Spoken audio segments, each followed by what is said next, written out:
put a smile on your face when you're moving from place to place. Good morning, good morning, morning, good morning, morning. Good morning and welcome to the morning show on Tobago Updates. This is the day that the Lord has made and we will rejoice and be glad in it for the very gift of life. I am Adana Kumbi and this is the morning show and we welcome you and we thank you very much for joining us on this morning's show. Before we get into our show, we're going to go straight into the news in 90 seconds with Tanika Cruikshank. Thank you, Adana. I am Tanika Cruikshank, and here is your news in 90 seconds for Friday, 20th of October, 2023. The Regulated Industries Commission has proposed an electricity rate and service charge increase for customers of Trinidad and Tobago Electricity Commission. In addition to this, the IRC recommends to shift from bi-monthly currently bill to a monthly cycle.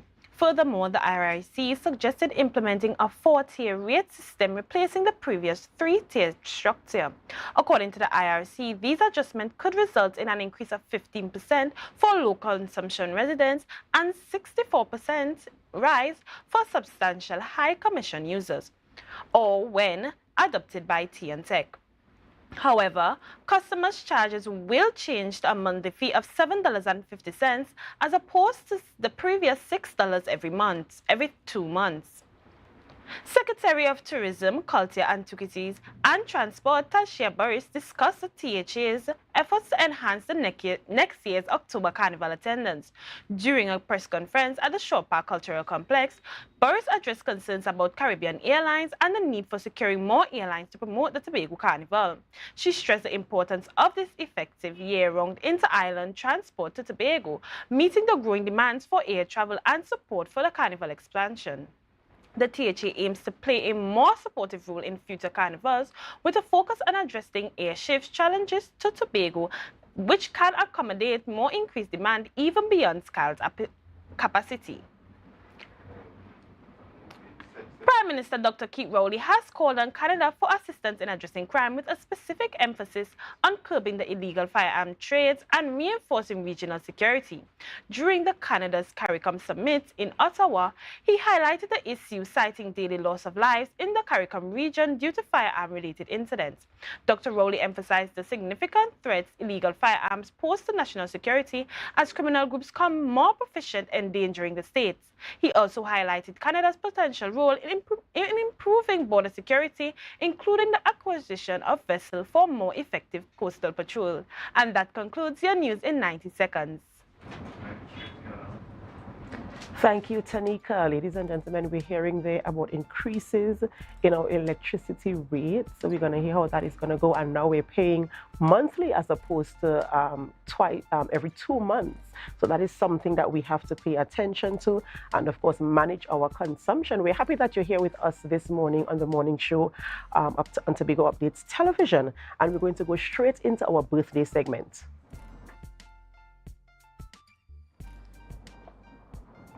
And celebrating a birthday today, we have Mr. Garth Otley. Happy birthday to you, Garth, coming out to you from all of us here at the Tobago Updates television station. We want to wish you a happy birthday. We have Melanie Clark also celebrating a birthday today. Happy birthday to you. We pray God's blessings upon your life and that you do enjoy your day today. The man Michael Stewart, it is your birthday and we want to wish you a very happy birthday as you celebrate today. We hope that you celebrate in fine style and that you enjoy every single blessing that God has released from the heavens for you. Happy birthday, Michael.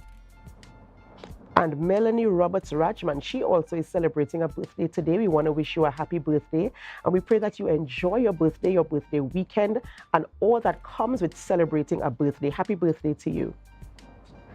Patrice Moore, she also is celebrating a birthday today. We say happy birthday, Patrice, coming out to you from all of us here at the Tobago Updates Television. We do hope that you enjoy your day today. And we have Rachel Marge. She's also celebrating a birthday, a colleague in the media industry. And we just want to pronounce God's blessings upon your life. We do hope that you enjoy your day and your weekend ahead. Rhonda Charles also is celebrating a birthday today, and we pray that you do enjoy your day. Have a day as beautiful as you are and enjoy all that comes with celebrating a birthday. Andre Alad, he also is celebrating today. We say happy birthday to you, Andre. As you celebrate your birthday today, may you have lots of fun. May you experience the love and the blessings of God upon your life. And finally, we have Janique Neptune celebrating a birthday today. We pray that God blesses you and that you continue to enjoy every single birthday. In Jesus' name, happy birthday to you. And that rounds our birthday celebrations. Well, ladies and gentlemen, we have a show for you this morning. We're still speaking about Carnival. This is October month, so Tobago Carnival is upcoming. So you're going to be hearing a lot of conversations about Carnival preparedness, safety for Carnival, and all like that. Having said that, we are speaking with Mr. Collis Hazel. He's the Assistant Commissioner of the Trinidad and Tobago Police Services, and we're talking zero tolerance on crime at Tobago Carnival 2023. Yes, we're having that conversation with him. It is very important. We also speaking with Reverend Preston Moses for Assistant Pastor at Rebecca's House Ministries International, and also Vernel Meyer Hector, the pop-up shop coordinator, and they have a community outreach, My Community, My Responsibility, and the events surrounding that. We having those conversations as well. And later on, you'll be speaking with our sports presenter, who is also known as Mr. Cricket. Our sports enthusiast Marcus Daniel will be here, and he'll be speaking with Mr. Kerwin John, the president of Tobago Cricket Association, about the inaugural Dream 11 Bago 10 Blast. Yes, exciting things are about to happen. Marcus will also be speaking with Sian Blackman, the second vice president, treasurer of SSFL Tobago Zone, speaking about Tobago Secondary School Football League. So those are the conversations we are having with you today, and we hope that you stay with us as we go through today's program and we present information to you as it relates to the Tobago space. Ladies and gentlemen, we're going to head on right on over into Tobago in Focus.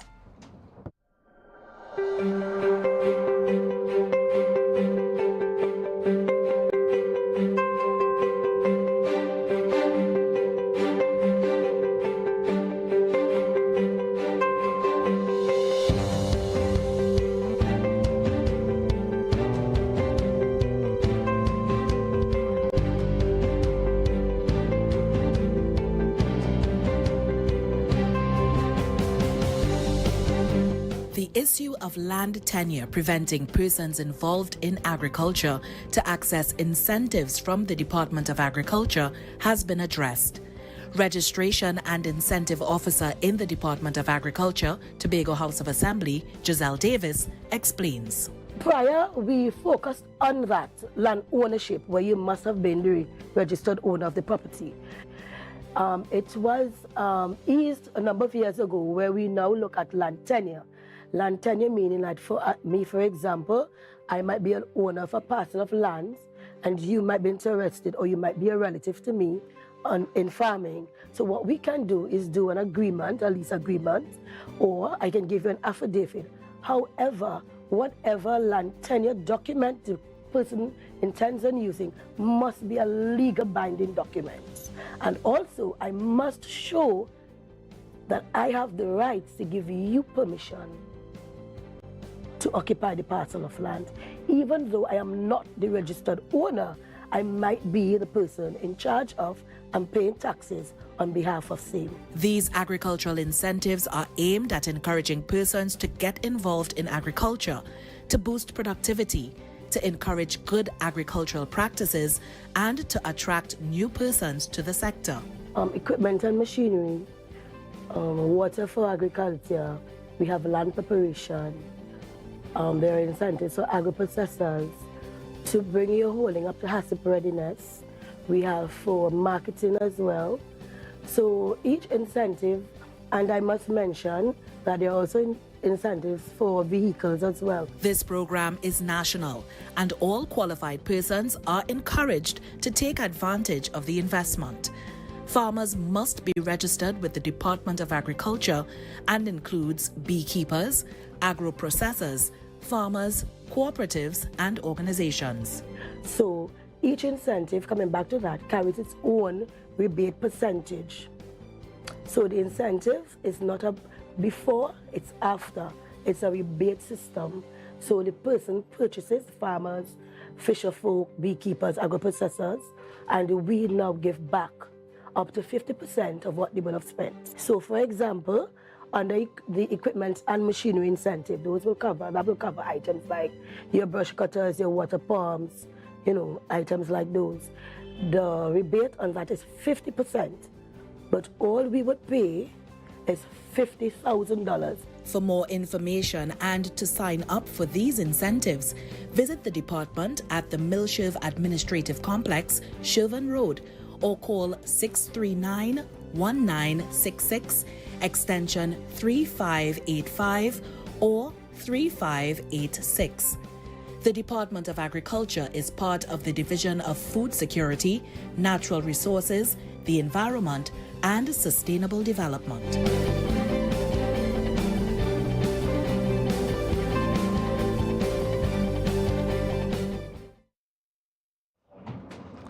Welcome back to the morning show, viewers, on Tobago Updates Television, and we thank you for staying with us as we continue the show this morning. We're heading straight into conversations. As I said, we're preparing for Tobago Carnival 2023, and we're heading straight into conversations with Mr. Collis Hazel. He's the Assistant Commissioner of the Trinidad and Tobago Police Service, and we're speaking this morning, zero tolerance for crime at Tobago Carnival. Good morning, Mr. Hazel, and welcome. Good morning to you, and good morning to all your visitors, viewers, looking at this program, local and regional and international. Right. So we're talking about Tobago Carnival 2023, which is just 1 week away, right? And we're looking at the crime situation, and we're talking about preventing zero tolerance. Zero tolerance. We don't want any criminal activities taking place throughout the carnival season, the carnival period, while patrons are enjoying themselves on the road. So tell us, what is the plan? What is the strategy? What have you identified as some of the loopholes from last year? Because this is our second installment of this carnival. What are some of the loopholes, and what are some of the things you have put in place? Without, of course, I know that you wouldn't be able to divulge all your information, but at least giving us some measure of comfort that there are strategies in place to curb any measure of crime happening throughout the carnival period. Okay, so first of all, I want to say that we have examined the trajectory of what has happened in the past in terms of the Tobago Fest, and as an activity on the island, we know that that was marred with violence. And the Carnival is part of our tourism package here with the Tobago House of Assembly. And certainly, in order to attract persons and even our own citizens, we ought to ensure that there is that level of safety and security for persons. Hence the reason we have adopted the approach in the Trinidad and Tobago Police Service to ensure that security is paramount at this event. Having said that, in the initial planning stage of this event, we have identified stakeholder analysis in our operations, thereby allowing the opportunity for other stakeholders involved in the festival to meet with the police so that we can start a plan to look at the risks that will be associated with the event and to focus on how we can lessen, we can reduce, and we can mitigate those risks. In the risk factors, we would have identified that while people come to participate in Carnival celebration and have good time in terms of revelry, we do have those who take that opportunity in order to continue to ply their trade in a life of crime. And certainly, we are saying that this is not the opportunity. We will not allow anyone to pounce on person in their operations in order to benefit by way of crime for the Tobago Carnival. And therefore, the security apparatus that has been set up is well oiled, and is prepared to deal with all eventualities that the persons who are bent on crime and criminal activity will be perpetrated. And of course, our plans are in place. May I say to you that I will not divulge our plans. However, we are convinced that based on our tabletop exercise that we would have established and our own security apparatus, we believe that that will work in order to deal with those persons who are bent on criminal activity on the island. I know one thing that brings a measure of comfort to some patrons, especially in events like this, is a heavy police presence. I mean, I know you can't divulge the actual strategy, which of course it makes sense not to divulge because you don't want your criminal elements knowing what you're going to do. But a measure of a high police presence brings that measure of comfort. Can we guarantee, or can we be rest assured that we will be seeing more police presence on the streets, on the roads, at the events, at all the things that culminate our Carnival experience 2023? Certainly, I give that assurances that both for the pre-fets and on the day of Carnival celebration here on the island, you will see a large flock of police officers strategically placed in order to treat with person safety and security.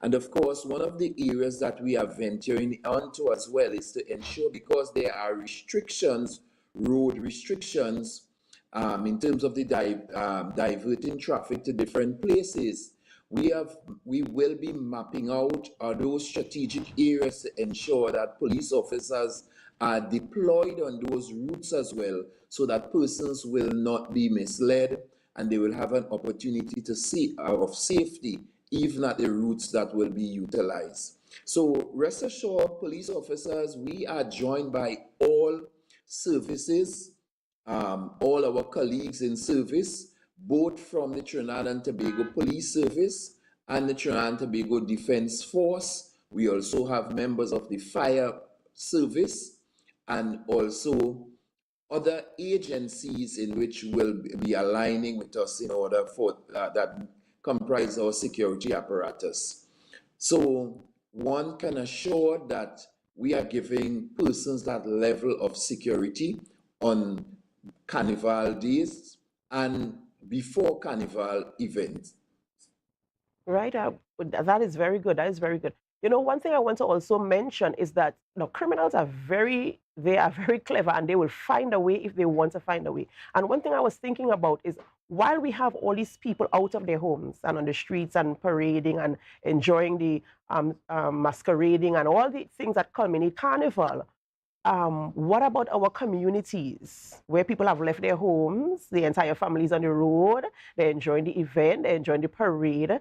Can we look forward to any sort of increased presence also in community, like community watchdogs or anything like that happening for the Carnival period?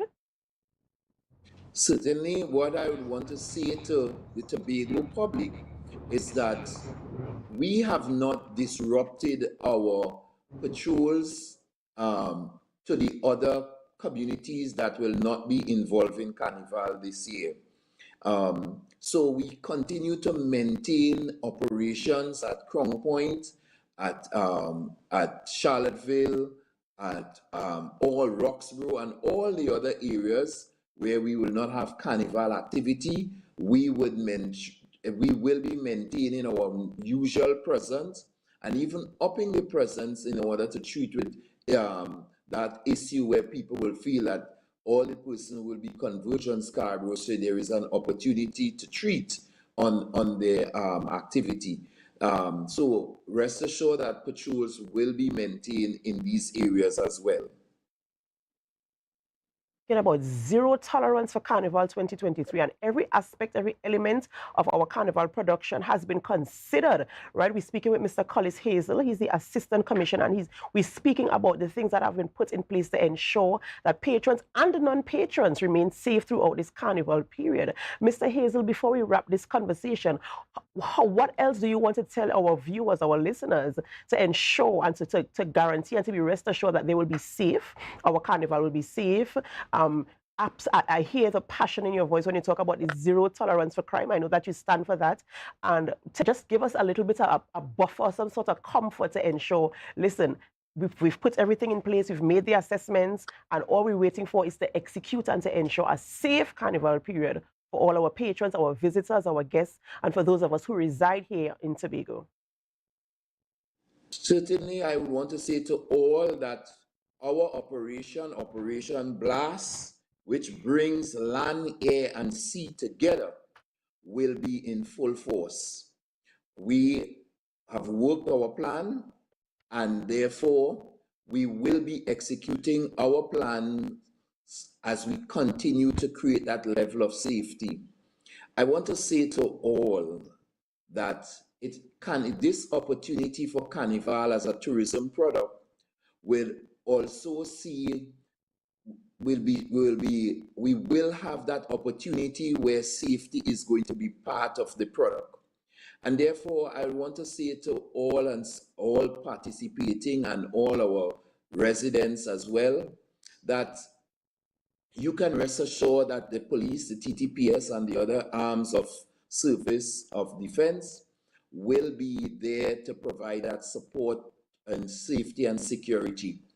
I want to also send a message to the persons outside there who are bent on crime that have your wine, enjoy yourself, but really and truly, this Carnival is not about crime and criminality in our revelry on Paradise Island.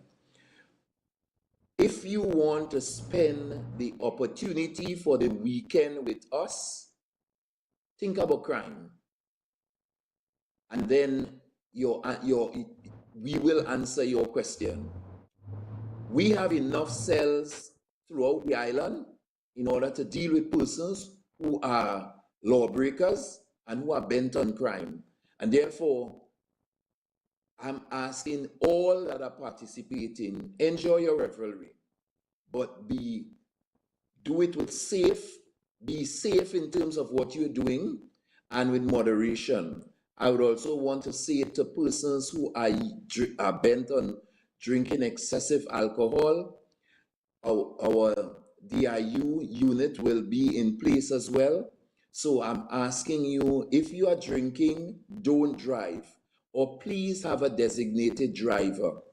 We would really want to see all persons involved being safe. Just as you came, you must be able to enter in one piece. And therefore, take that time to examine and to be aware of your surroundings and the person who you are associating with. Do not take drinks from strangers, and do not consume anything that you don't know that was provided for you without being concealed.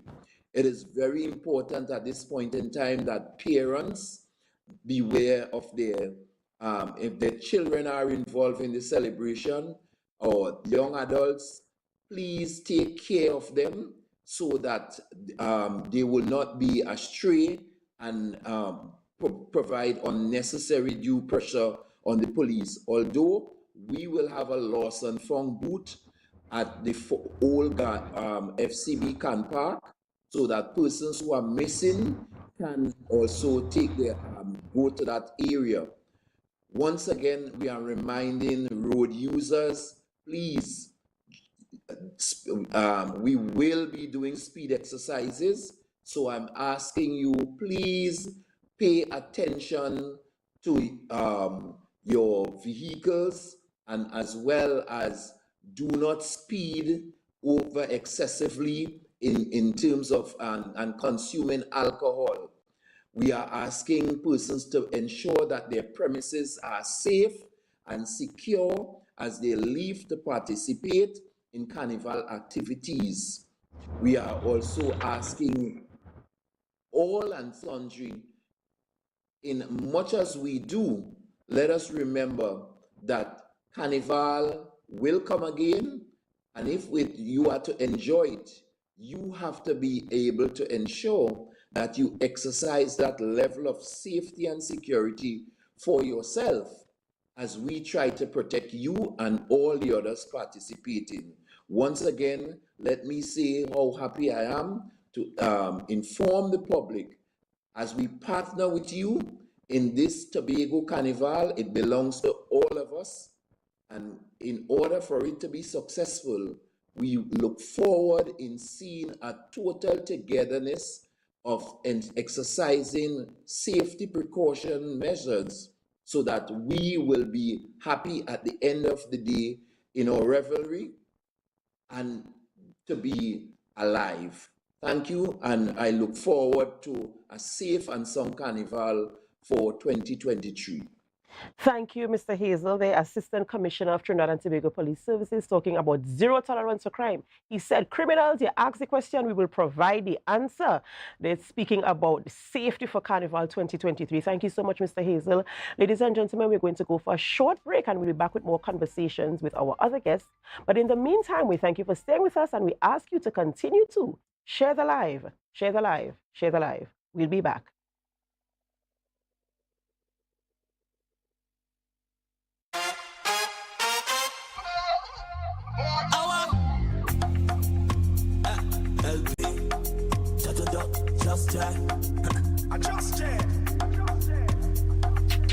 Any drink at the bar, give me plenty. Calibre liquor shot at the century. No. Now the thing start. Me love me drinks to me heart and me essentials. So your car break down. Oh, no, not again. And you're worried paying a wrecker could mean a pocket breakdown too. But when you're insured with Tatil, no stress. Yes! A Tatil motor policy has lots of benefits that protect your pocket, like free roadside assistance. That's free 24/7 every time, as many times as you need. Tatil, where people are people. A member of the Ansa McCall Group.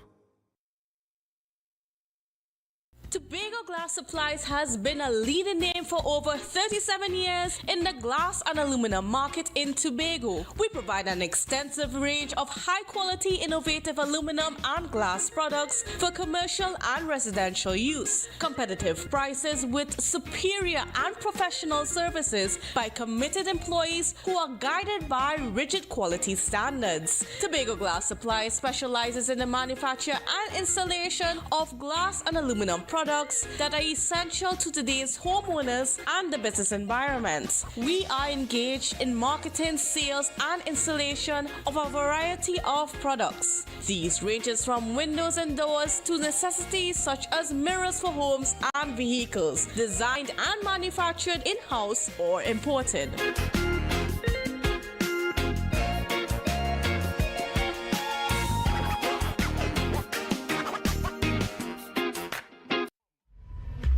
Saturday, 21st October 2023 at 4 a.m. Enter The Hideout. Boy, play rhythm. Hideout. The Cooler Jam. I just want to get my head lashed up. Think I play in this carnival? All I want is go. This is the party you've been waiting for. Cooler than ever. Join the No Behavior crew and revel at the Argyle Waterfall compound. Jam by the water. Jam by your cooler at the only Juve party in the East. Hideout, the Cooler Jam. Get over here! Get over here!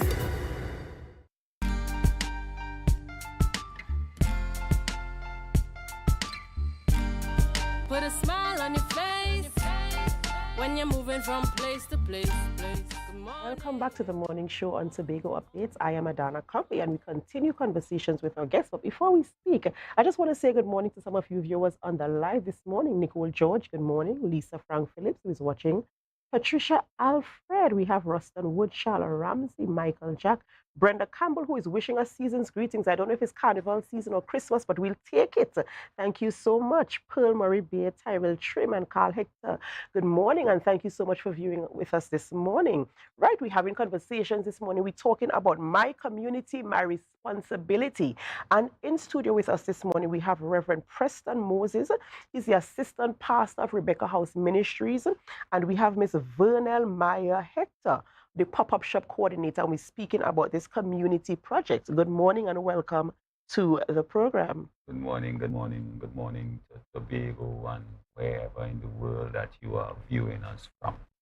Yes, Right. President, good morning to each and everyone. Right, so we're talking my community, my responsibility. I like that. You know, we are all responsible. In a long time they used to say it takes a village to raise a child. So let's talk about this my community, my responsibility. What is this about? All right, so this is about the church having an outreach to our community. We realized that every would-be criminal came from somewhere. Every would-be engineer, pilot, prophet, priest, pundit, they came from some community. That's right. And as you said, it takes a village to raise a child. So we as a church at a community base, we decide, listen, we need to just not stay in our four walls and try to get people to come in, but we would go out as the gospel says. We need to go into all the world, and we decide to go out and reach the community and reach them where they are. So we are on the block in Lamy Road actually. So that is us going out to the community and saying, listen, let's change the trajectory of some life. Some life that might be headed towards damnation, some life that may be headed towards fall into some crime, some criminal element. Let's try to change the trajectory of that life. So we decide, listen, how do we do that? Just by going out and talking? No. We decide, listen, let's use what is available to us. So we decide, listen, plan something proper so that the people would see that there's some effort into it. Right? And we came up with this idea that we're going to go out on the block and we're going to erect a stage. We're going to invite some artists to come and we're going to do a pop-up shop. We're going to do our kids zone. We're going to do what it takes so that the people can come to hear what we have to offer. And we do have something to offer. We have some hampers to offer. We have doctors, free doctor consultation, and lawyers. We have that to offer so that you can come and get free medical advice, free legal advice as well. Right, and this is the church doing their thing in the community, taking their responsibility for their community. Yes, and this is happening in Lamy Road in Roxborough, right? When is this taking place? On the 21st of October, which is tomorrow, at 2 p.m. we start. The pop-up shop starts at 2 p.m. and the concert itself starts at 6 p.m. Right, and we're talking about concerts. So we have artists coming. I heard Reverend Preston saying that there's a stage erected and you have artists coming as well. So tell us about some of these artists and some of their presentations. What do they have to present and offer? You spoke about your hampers and stuff, but what do these artists, because people like to know, if I come into an event and you have artists, I want to hear what they have. Well, we have one of the best DJ in the world. One of the best DJ in the world. That's my opinion. You're welcome to it. DJ Polo is coming there. So he is going to be there with us. We have Positive, and we know what Positive does. Positive has transcended not only the gospel arena, but the secular arena. He has music playing all over the world.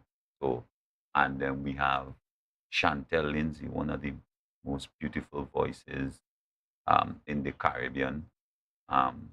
Just now, wait, I say that you're going to hear about Chantel all over the world just now. And we have a gem in country that we just want everybody to know about, this diamond that we have in country called Melissa Cooper Smith. She is awesome. Yes. And we have Gen X coming. If you know the story about Gen X, used to be a street dweller.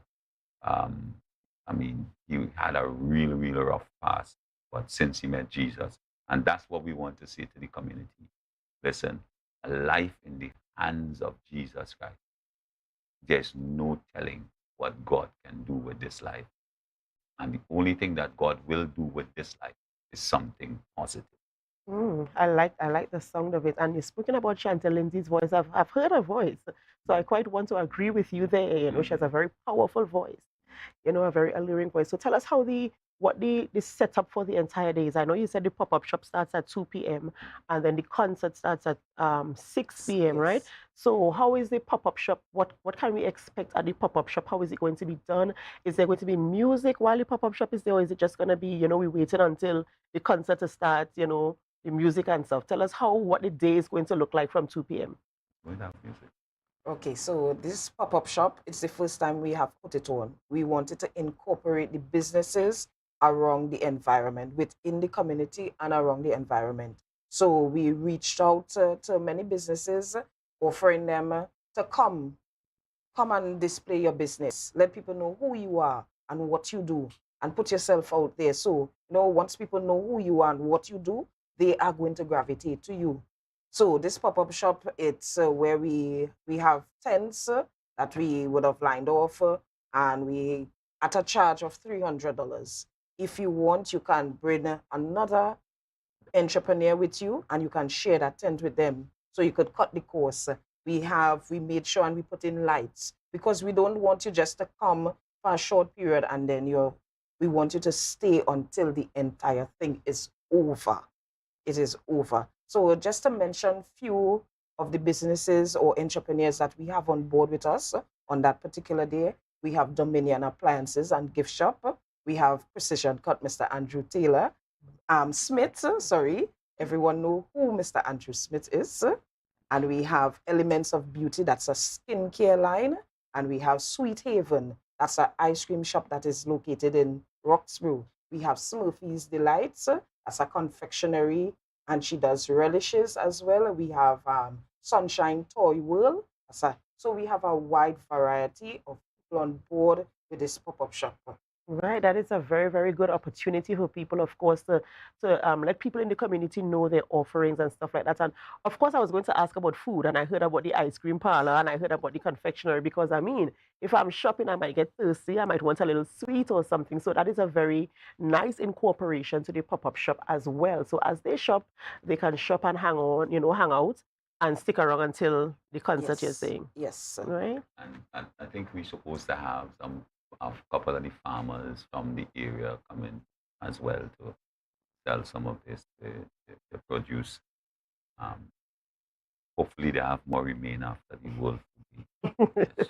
That's true. And also you mentioned that there'll be free doctor visits, consultations, and as well as legal advice being given out there. So ladies and gentlemen, those of you who will be in the Roxborough area, Lamy Road, Roxborough, on the 21st of October 2023, My Community, My Responsibility, they're having that event there. And of course, the attractions, I mean, how can you deny?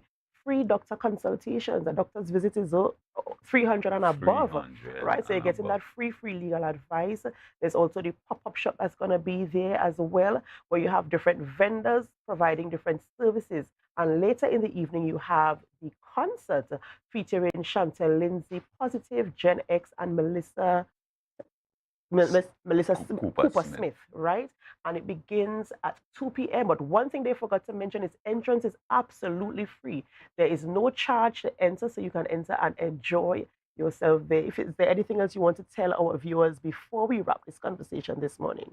Well, I would really like to tell our viewers, you know, in the middle of what we might term Carnival, not each and every Tobagonian is interested in Carnival, so to speak. And I make no apologies for that. And so you want something alternative, you want an alternative. Here's an alternative. Come and listen to some good gospel music. Come and get your health checked. Come and find out about the grandfatherland, how you can make a will, or how you can get tenure and that kind of stuff. And last, but by no means least, I would like to say thanks to our sponsors, Dominion Appliances, Mr. Parts, Auto Supply. I would also like to say thanks to New Lens, Pablo Supermarket, Bill Brown Supermarket, and Richard's Hardware. So we want to say thanks to them. Oh, Tobago Waters as well. We really want to thank them. Swim call as well. All right, thank you, ladies and gentlemen. We've been speaking with Reverend Preston Moses and Vernell Meyer Hector. They are representatives for the My Community, My Responsibility outreach program happening this Saturday on Lamy Road in Roxborough. So if you're heading up to the countryside, that's an alternative, as he said, for the Carnival celebrations. Ladies and gentlemen, we're going to go for a short break before we continue our conversations. Of course, we're heading into our sports segment when we come back. But before we go, we invite you to share the live, share the live, share the live. We'll be back.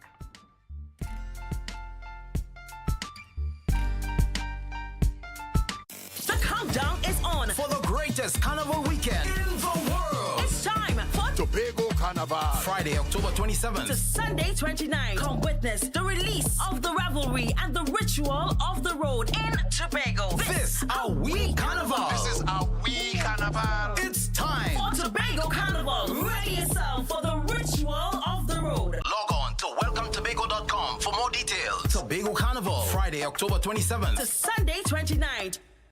So your car break down Oh, no, not again. and you're worried paying a wrecker could mean a pocket breakdown too.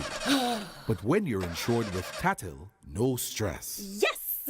A Tatil motor policy has lots of benefits that protect your pocket, like free roadside assistance. That's free 24/7 every time, as many times as you need. Tatil, where people are people. A member of the Answer McCall Group. You know, who would I ever believe, Jessica could take care of a child, I know, right? I'm a kinship foster parent to my nephew Malik.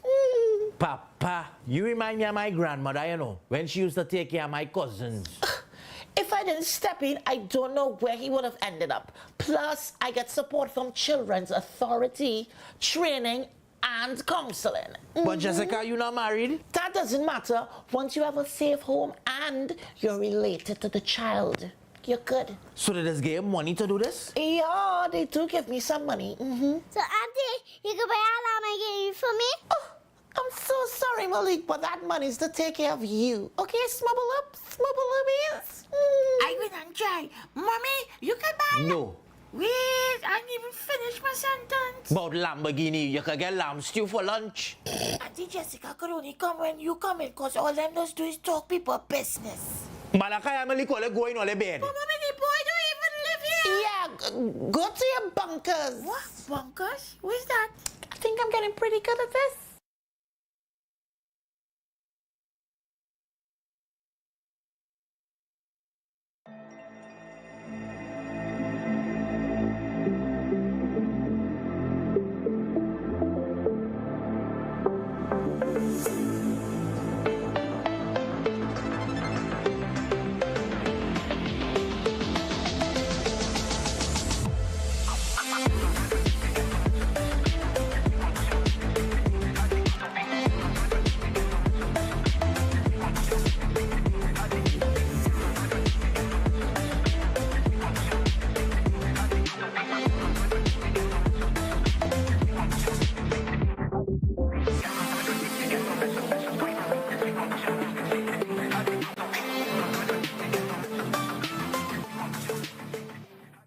When you don't know she might blaze a shop like a razor.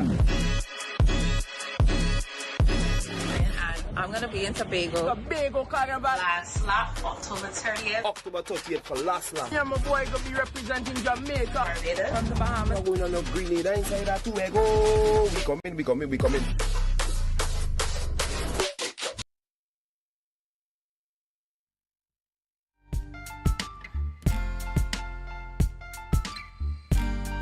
Put a smile on your face when you're moving from place to place. Good morning, good morning, morning, good morning, morning.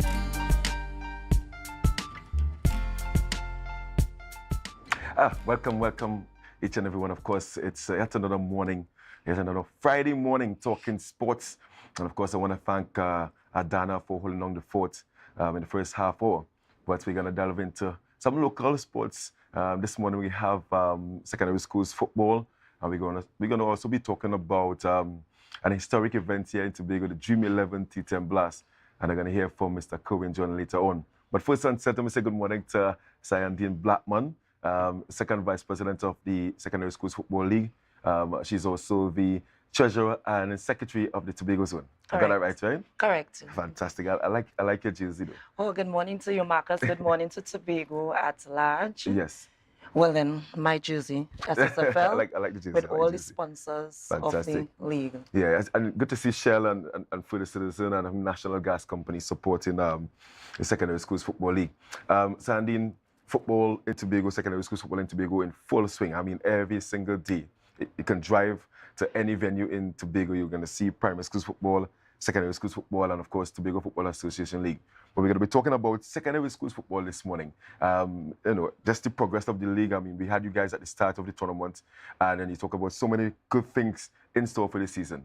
Let's an update. Right, good morning again to everyone. Well, as Marcus correctly said, we have football every day, Sunday to Sunday. Yes. So just a little breakdown of what happens during the week. Yeah. On Sunday, we start with the Girls' Championship. On Mondays, we have under 16 boys. On Tuesdays, we have two sets of competitions.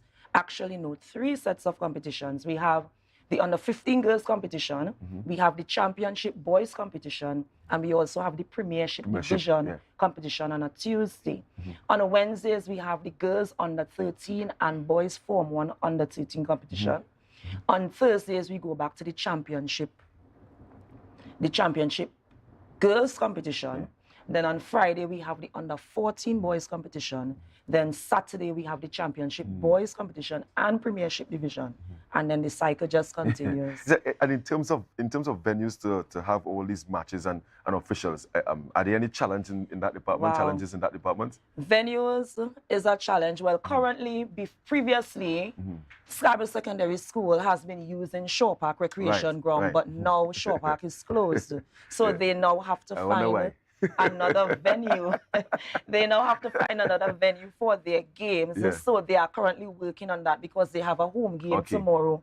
So I have given them a deadline of midday today. Oh, so schools have like home grounds? Yes, schools have home grounds. Probably in the proximity of where the schools of schools. So the schools would liaise with the division of the administrator of sports and try to locate a home ground where their games will be played.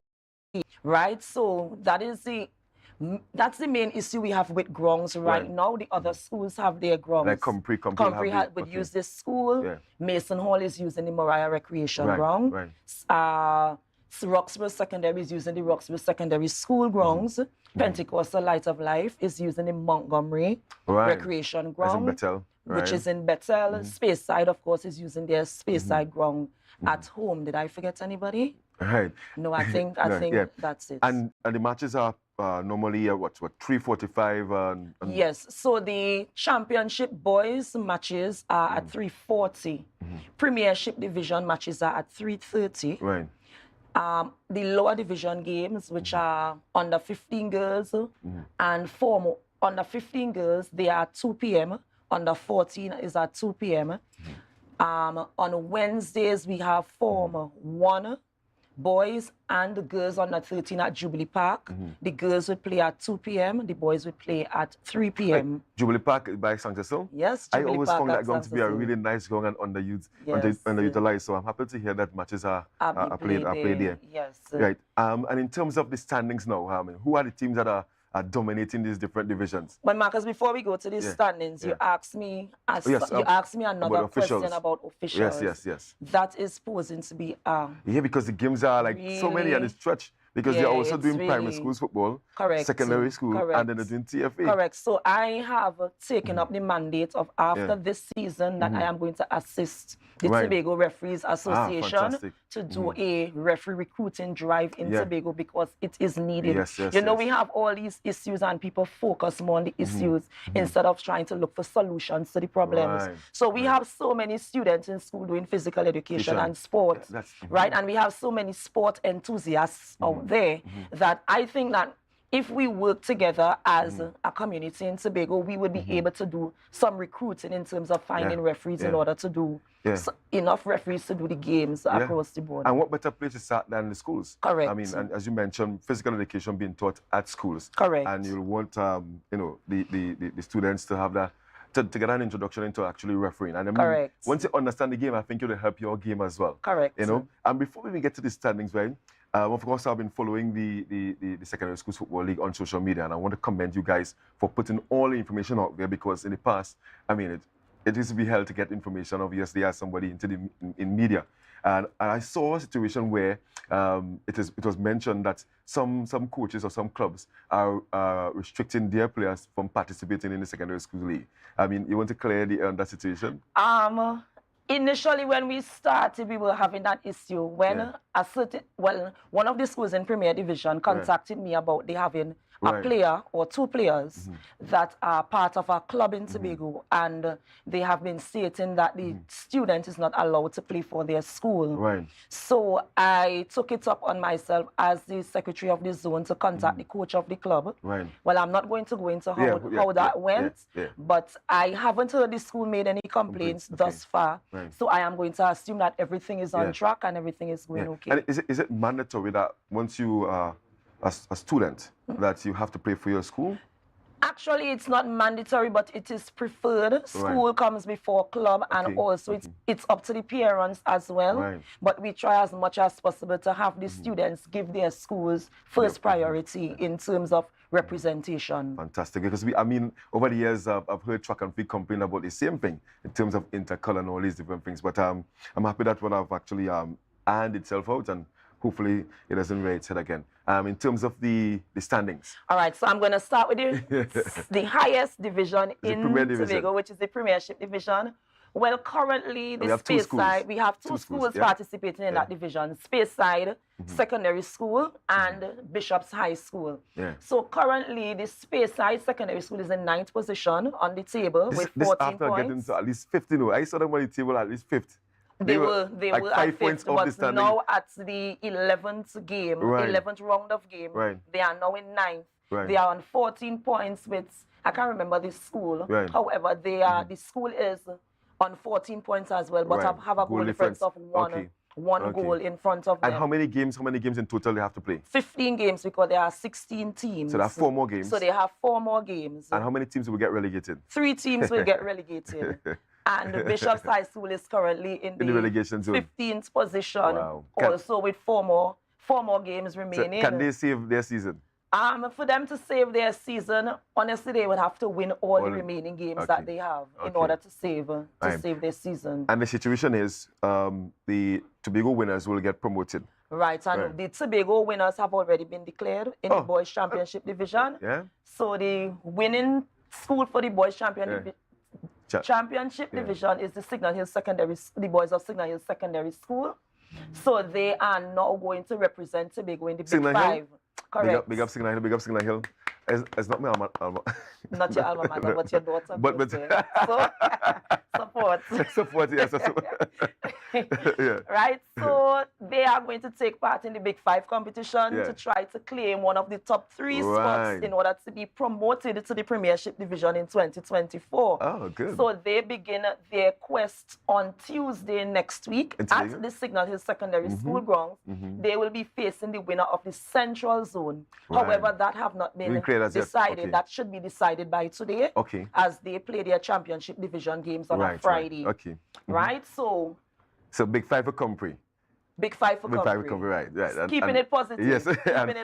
first game on Tuesday. First game on Tuesday. So it's going to be a round robin, right? In the Big Five. It's a round robin. And then the so top we're 3 playing teams. 2 games. We have 4 games in all. Yeah. 2 games in Tobago, 2 games in Trinidad. Oh, fantastic. Right, so in terms of the girls now. In the girls, Well, Scarborough Secondary School is more or less set to win. Right. Well, defend their title because they were the winners of the last Big Five girls competition. So they are bound set to win their division. To defend their title. They defend their title. However, it is not yet cleared as they drew yesterday against Bishop's High School. So there's a chance where Bishops can still win? No, not Bishops. Not that Bishops can still win. Currently, based on the standings, now Signal Hill Secondary School is now on top by goal difference. However, Scarborough Secondary School still has a game in hand. Right. So in order for, if Scarborough Secondary School loses any of the 3 remaining matches, then the goal difference is most likely going to determine the winner of the girls' division. And in those 3 matches, Compre not in those matches? No, Signal Hill not in those matches. I think they are going to face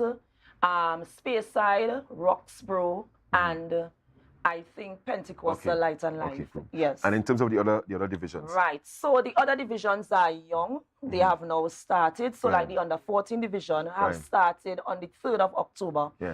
However, on the 10th of October, we didn't have any games because of the Tobago National Convention of the Tutor. So games continue today. So that it's very premature to speak to that division as well as the other divisions. With the under 16 division though, I think that Signal Hill Secondary School will have to choose their battle in terms of it's either they want premiership or they want under because the players are overlapping. I understand. So they need to choose their focus. So that is a mandate that that is something that they are thinking about right now. Which one are they going to give up? Right?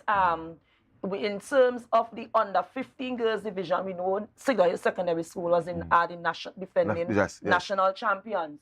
After the first round of matches, they are the only team that is unbeaten thus far in the competition, and they are way ahead of Compre seems to have a really good program. Right, and then the under 13 girls start, and Signal Hill Secondary School again is in front. The first game they played against Scarborough Secondary School, they won that game 3-1.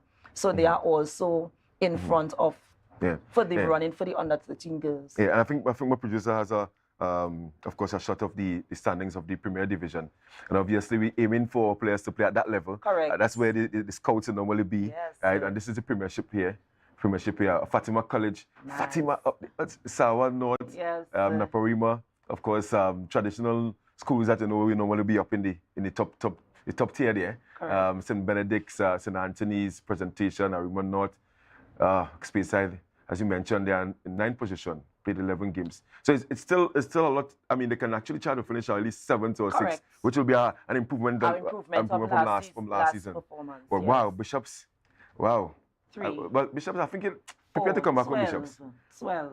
Yeah, Bishops prepare to come back home. They are 15th. So they have to win all the remaining games. Yeah, wow. And hope that the other Trinity College East and Pleasantville doesn't win any more games as well. I want to wish Coach Goddard and his team all the best. It seems an impossible task, but who knows? That's sports we are. Before I let you go, right? Anything you want to add? I'd just like to thank the whole of Tobago for supporting the Tobago Zone and the secondary schools football. And we ask you to continue to support us, right? It's for the development of the kids. It's for the development of football in Tobago on a whole, right? So we just need to come out and support the kids. Even if you don't have a kid in a secondary school playing on a team, come out and support. Yeah, fantastic. I want to thank you so much for being with us here this morning. Of course, Tobago Updates, your home for sports every Friday morning. We're going to take a short break, but don't forget to share the live. And when we return, we're going to be talking the best sport in the world, cricket.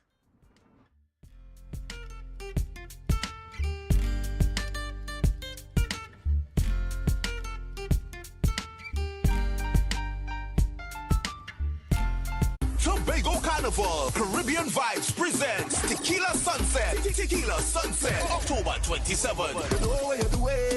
Scarborough Esplanade from 3 p.m. to 11 p.m. It's a cooler fete like no other. Bring your squad and we'll take care of the vibe with your top TNT and New York DJs, surprise guest artists. Tequila Sunset will be an epic event you will never forget. Early bird tickets are 199 TT or 30 US. Get your tickets online on islandetickets.com or frontlineticketing.com. For more info, call 475-6218 or 754-7344. And New York, 917-561-9742. All drinks must be in plastic bottles and no ice or chaser allowed. Tequila Sunset, October 27th, Scarborough, Esplanade.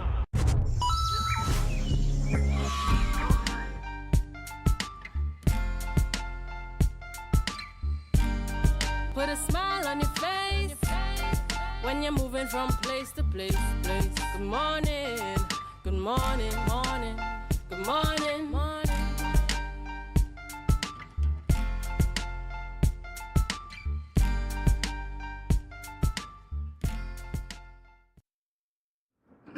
Yes, guys, welcome back, and of course, thank you so much for staying tuned to Tobago Update Sports. And we're chatting with Mr. John this morning, President of the Tobago Cricket Association, and of course, he is the second Vice President of the Trinidad and Tobago Cricket Board as well, and a Director of the West Indies, or Cricket West Indies. Good morning to you, Mr. John, and thank you so much for joining us here this morning on Tobago Update Sports. Good morning, Marcus, and good morning, Trinidad and Tobago. Fantastic. So, Mr. John, Dream 11 T10 cricket in Tobago. I mean, we have seen it happen in Trinidad and around the region, in fact, around the world. I mean, it's now happening in Tobago. And I want to get, I mean, your initial thoughts on getting the news that Tobago is going to be hosting this event. I'm very excited. I'm still in, in jitters that the fact that we have been given the opportunity to host this tournament. I think the whole of Tobago looking forward to something like a Dream 11 coming to Tobago. Dream 11, as most people would know, a fantasy game company based out of India with over 150 million views. Right. So, I mean, it's something big that Tobago will be showcasing. Yeah, and as you mentioned, over 150 million views. All eyes will be on Tobago, and the matches will be streamed to India and around the world. And around the world, most definitely, and Tobago will be given a chance to advertise themselves during the tournament. So, I am hoping that the tourism agency comes on board so that we will be advertising Tobago during the tournament to give Tobago a fair share of the pie. Yeah, so let's get into the meat of the thing, right? Where it's going to happen, on the dates and times of matches and those stuff. So the tournament will be held at Shore Park Recreation Ground from the 16th of November to the 3rd of December. There will be 2 matches daily. First game starts at 12. The other at 2:30. Remember, these are T10 matches. And 12 and 2:30, these are T10 matches. And in terms of any concern at all about the weather playing a part in this? Well, when you look at November, there will always be concern. I know that just recently they did some work to the drainage in Shore Park. So I think we are expecting rain, hence the reason I think we have 2 reserve days within the 16 days window that we have for the tournament. And normally what we do in Trinidad, because Trinidad have hosted this tournament like 4 times already, if we have rain interruption in terms of one day being cancelled and stuff, we normally double up the games on the other day. So some days you could catch yourself actually getting like 3 games. Right. So, and then 16 days of competition. Every single day, you're guaranteed to take every day, 16 straight days. Right. And in terms of getting into the venue, persons will have to pay a cover cost. Yes, I have a cover cost of $20. Very simple. Across Try the board. to keep it simple across the board. $20 entry fee. We want to use Upshore Park by the cultural complex as part of the parking to, not to congest down. That's a good point. Yes, not to congest down by the Scarborough Secondary School entrance too much. So patrons could park up at the cultural complex. We most likely would put an entrance up there so that you could enter there and then come down to the Yeah, because obviously it's expected that the whole of Tobago and of course Trinidad will come across to take in the matches. And in terms of Trinidad and Tobago and players, I want to touch on how it's going to be. Is it going to be it's an open competition where players obviously will have to register to participate? Is it going to be whoever the franchise will pick, or is there a criteria, or is it going to be Tobago players and Trinidad players? Well, we had an open registration. Registration was closed on Wednesday. We would have an allocation of 6 Tobago players on each franchise, and then the franchise have an option of picking 7 Trinidad players and 1 regional player, St. Vincent or Guyana. Regional, oh, wow. So we have some players from Guyana and St. Vincent who have registered. And those players are international players. International first-class players. Guys, Out of Trinidad, we have international players like Evan Lewis and Bruce Mohammed, and all of them have registered. Ah, fantastic. And in terms of the franchises, we're going to have, because we have the Tobago T10 Blast, the Chief Secretary's Tobago T10 Blast, where we have 4 franchises. Are they going to be the same franchises? Tell me about the franchises. No, it will be, this time it will be six franchises. The names have changed. We have tried to go with some of the famous beaches in Tobago in terms of the names. We have Pirates Bay Raiders. Pirates Bay Raiders. We have Kings Bay Royals. Wow. We have No Man's Land Explorers. We have Mount Irving Surfers, Pigeon Point Skiers, and Star Bay Snorkelers. So we have moved from Buko Reef.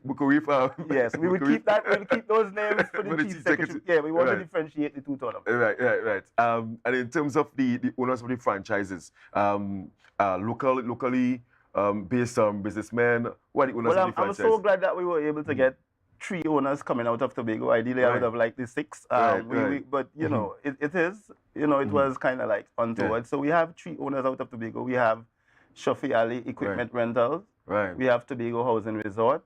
We have Comfort Inn and Suites. Ah, nice. Right. Out of Trinidad, we have Swamp Army. We have Jagasa Group of Companies. And we have Viragers. Right. And those are some of the owners that would have actually owned, or who are owners of teams in Trinidad. Yes, Jagasa Group of Company are part of a group that owns one of the teams in Trinidad. Well, Swamp Army is Swamp Army, they are the defending champions in Trinidad. So men will want to be affiliated to that franchise. So obviously having the winning formula. Yeah, that's like most Swamp, definitely. That's Jagasa Group of Companies. Jagasa Group of Companies is different than Swamp Army. Swamp Army is more, that's a different group. Okay, and let's talk about how can players be selected for the franchises. Well, the players' names are in the draft. They are listed. We got the list of players just yesterday. The list have been circulated to all the owners. So the owners would now sit with their coach and their captains, go through the list, look at the players that they see would complement their team and what kind of skill set they're looking at. And come tomorrow, the draft is tomorrow at 6:30, which would be streamed live. And where is it going to be streamed live? On Cricket 360. Cricket 360, right? Yeah. So tomorrow the teams would be able to select the players that they want. They would have regulations in terms of selecting X amount of Tobago players, X amount of Trinidad players, and the option of selecting a regional player. Oh wow! So I'm so excited for this competition. I mean, I can still play, right? But I want to go and show up them young boys, so I'll take a back seat and of course pack me coolers. So and coolers are allowed. Yes, coolers are allowed. We are hoping that we'll have a party atmosphere in Shaw Park. So there would be like PA system, music pumping and stuff like that. I know during the school time we'll just have to keep it, to minimum. That's in noon, 12. The game at 12. Yeah, the game at 12. But the game at 2:30 as soon as school is over, we can then pump it up and stuff. Is there a concern that you'll have to have plenty ballers in Shaw Park? Very much so. I think that it is anticipated that we're going to lose a lot of balls. Because obviously, I mean, if you know how Shaw Park is situated, I mean, I've played there for years, and I can tell you, we lost a lot of balls down there, especially with that shot to mid wickets. I think the Tobago Cricket Association really need to have a discussion with the supplier of the balls. To have a wide array of balls, on hand, because I honestly believe that we're going to lose a lot of balls. Yeah.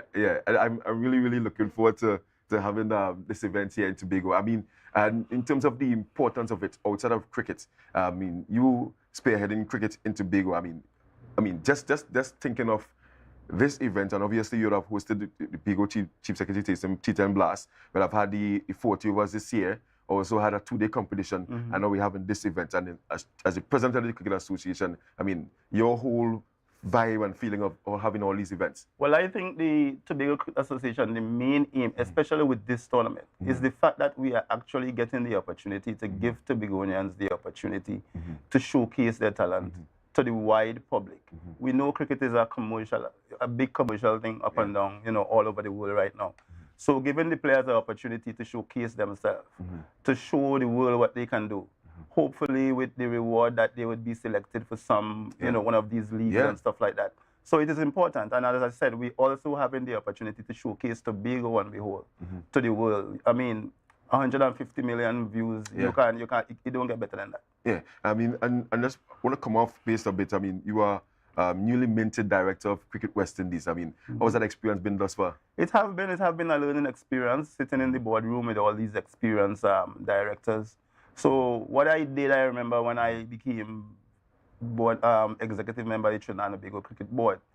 Stuff like these, you take your time and groove yourself in. You don't just jump in and try to be a star boy. Observe. So you listen and you learn. So you go to meeting, you wait until your time comes to make a proper contribution.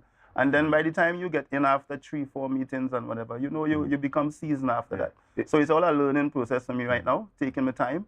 I mean, the discussions there could be kind of heated at times because you have different directors coming from different territories and stuff like that. But at the end of the day, I think we all have to root for West Indies cricket.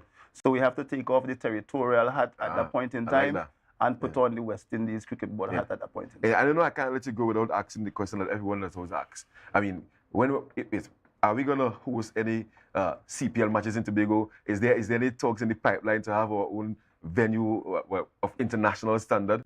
Well, most definitely. I am pleased to say that we are having fruitful discussions. The Chief Secretary have been very accommodating. I really want to give thanks to him, even leading up to this tournament where he put a group of people in place to make sure and get Shaw Park ready for this tournament. We also, I remember some months ago where I brought this guy from, this investor from the States, who came and met with the Chief Secretary. The whole aspect of building an international facility in Tobago, the Chief Secretary is, open to the discussion. I think he's actually ready to go ahead, where we could actually provide, the land and stuff to the Tobago Cricket Association in collaboration with the investor from the States, and because that have always been one of the major hindrances in terms of getting an international facilities, so that you will be able to host first class and international game. I am really hoping that based on the discussion now with the Chief Secretary and the Tobago Cricket Association, that this would soon be a thing of the past and we will be able to, as you said, host CPL, international and regional matches. Because we have Super 50 happening right now, all games in Trinidad. All the games in Trinidad. If we had a first class facility, I could guarantee you that we will be having matches in Tobago. I want to thank you so much for being with us here this morning. I mean, folks, you can look forward to having a wonderful time down there at the Shaw Park Recreation Ground. I'm sure that you guys would have been to Roxborough for the Chief Secretary's Bago T10 Blast, and you'd have seen the fireworks. And now hearing that we have regional players of international standard that are going to be here for 16 days. Only $20, only $20 to get in it. Only $20 to get inside, and you don't want to miss it whatsoever. So, Mr. John, thank you so much for being with us here this morning. And obviously, I'll be involved in that T10 Blast, the Dream 11. And before we go, I think the producer, you can put it up now. We have some Win-World cricket action happening this weekend. It's finals day in the Tobago T10 Community Win-World Cricket League. It's on Sunday. Obviously, we start at 10 a.m. with the first semi-final. Then at 11:30, we have the second semi-final, third place playoff, and then the grand final. $20,000 at stake. Right? Of course, tomorrow we have the quarterfinals happening out there at Parade Square, Bacalet. And you see the matchups there. The defending champions up against Scrape Up. Now, this team, I don't want to call them no Obia team or Jumbly team, but when it comes to these matches, grudge matches, they are aptly named Scrape Up. So that's going to be a big match at 11. Then we're going to go to another unbeaten team, that's Maynard Challengers. They are out of Bloody Bay, and they're going to be taking on the team out of Mason Hall at 12:30. Then Patience Hill Invincibles, the surprise package up against Roxborough Gunners. A wonderful day out there tomorrow. 4 matches in the quarterfinals, and then on Sunday, it all comes down. And trust me, you want to be out there. Entertainment from the fishy man, Nom. Don't want to miss out at all. So guys, I want to thank you so much for joining us on the Tobago Update Sports on this wonderful Friday morning. I want to wish you guys a wonderful rest of your weekend. Don't forget, we have Good Morning Tobago coming up right after the break with Candice Jackson. And don't forget to share the live, share the live, share the live.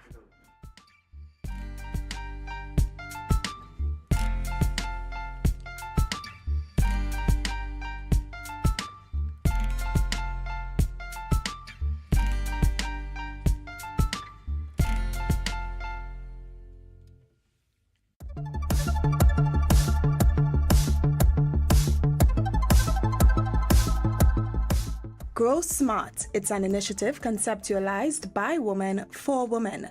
The NGO Women-Owned Media and Education Network, in partnership with the British High Commission, selected women from rural communities in Trinidad and Tobago to learn to, well, grow smart.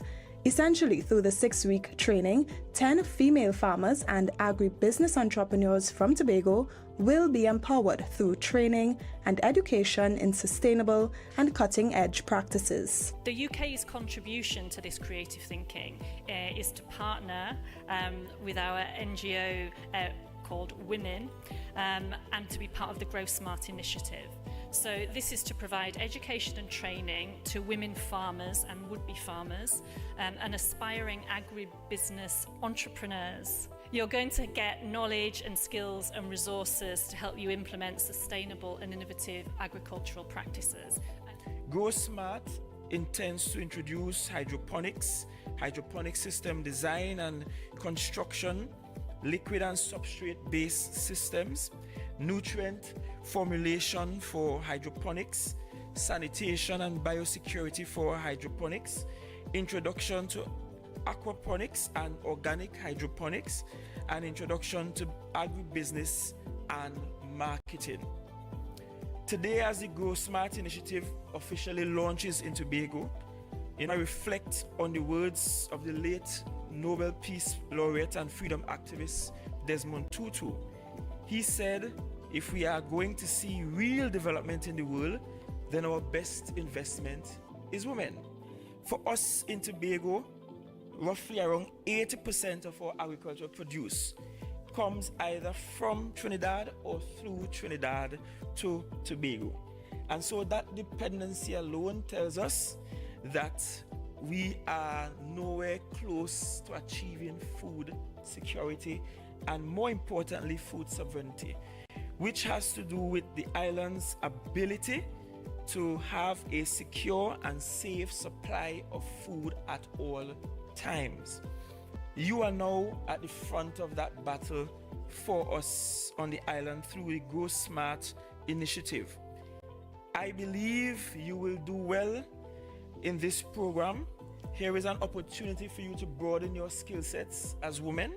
Here is an opportunity for you to create a legacy for your family and for your children.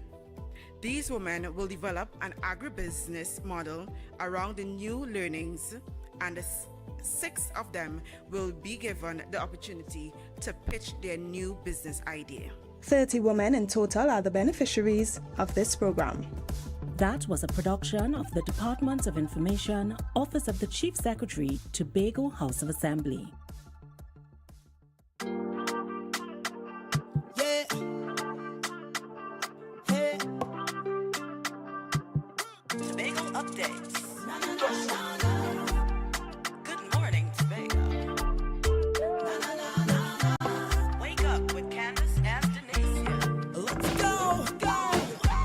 It's a brand new morning. Rise up to a brand new dawning as the passion starts. Welcome to Good Morning Tobago on Tobago Updates, your source for current affairs in Tobago, Trinidad, and the region.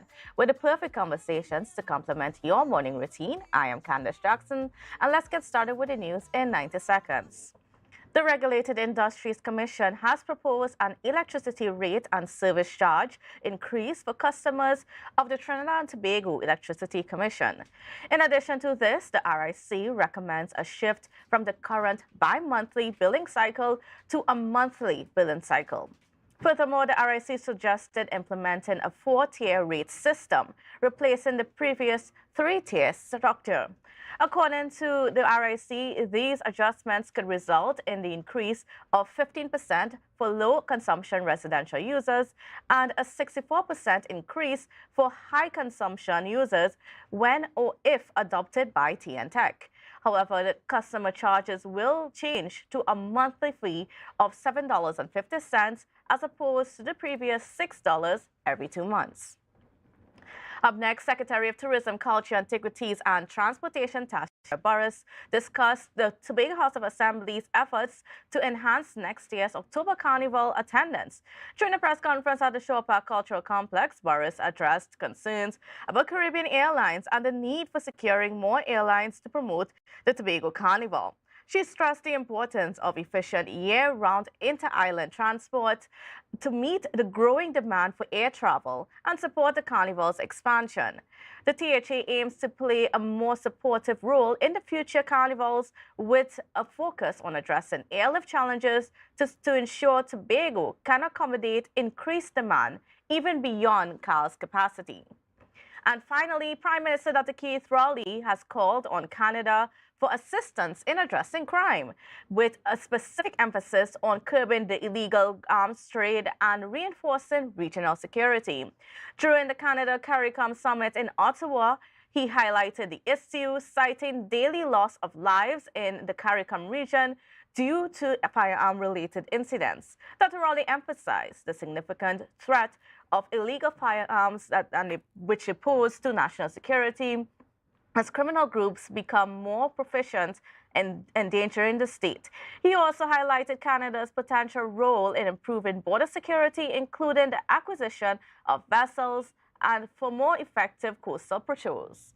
And that concludes your news in 90 seconds. And viewers, we've got a jam-packed show up for you this morning. So getting straight into things on this beautiful Friday morning, we are being joined now by Mr. Rondell Feliz, the president of the Fathers Association of Trinidad and Tobago. Okay. All right. So good morning and welcome to you, Mr. Fields. How are you? Morning. Thanks for having me. All right, great. So this morning we are discussing about parenting, and because, well, with recent viral videos of some misbehavior in schools, it begs the question, you know, how much or how related is parenting to the deviant behaviors that we are seeing in schools right now? I think parenting is critical and important. I think the first deterrent to bad behavior or culturing the bad social behavior that we consider or call crime starts at home. We are the first deterrents of criminal behavior. And it doesn't start off as criminal behavior, but the things that influence or culture criminal behavior in a young child. We are the custodians and the guardians of our children. And we sometimes are so more interested in making excuses as parents. A host of them. I am a single mother. I am a single father. I'm unemployed. I live in a crime hotspot. And we're not saying that these things don't come with challenges, but we're saying also that as a parent, you must understand ultimately that you have a duty, and you've been given a duty, and actually, in some sense of it, brought a duty upon yourself, because we all know how we reproduce. And now you have a mandate upon yourself to do what is right by the child. It is in the child's best interest that you provide the child with the tools and strategies and training that the child needs so that they could survive the peer pressures, they could survive the bad influences out there, they could survive the bad culture that may come from other places, that may be around your environment. You also need to, as I say, stop making excuses and look at persons who may be exposed to the same disadvantages that you are. However, they are finding a way to still raise their children to become productive citizens. You could look for assistance if it's for mentorship for boys. You could look for assistance if it's just guidance from persons who've been in similar situations to you so that they guide you. So parenting plays a critical part, and I said is the first deterrent to crime. Because as I always expound upon, no child is born a criminal. If you go into the hospital on the maternity wards, you will see no criminal ward for children who are going to become criminals automatically. All children are born together. They just go to different locations. They go to different homes. They go to different addresses. And if we look at it from that, at that point, they all start at zero in that room, you know. That maternity room, when you see hundreds of children there after they've been born every night, they start at ground zero. And from that very day, you must understand your mandate as a parent. because you're starting to train that child. And some would even say you start training them from the time they were in your belly in the prenatal stages as well.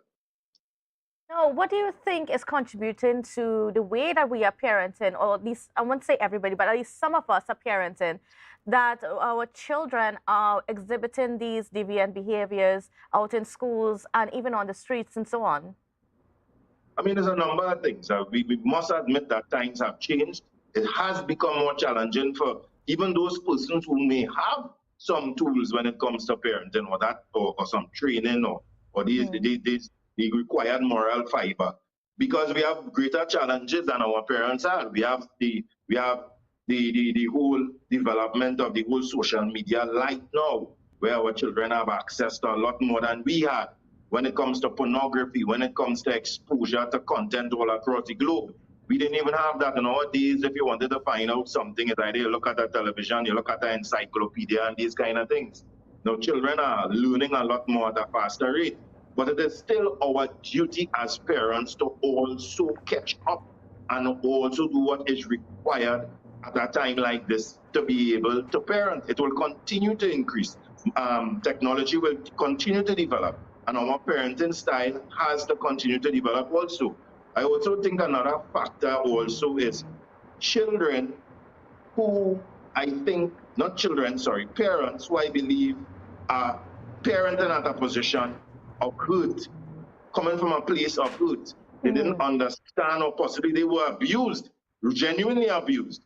And in a bid to not ever be the parent that abused them, they sometimes now blur the lines of parenting and friendship with their children.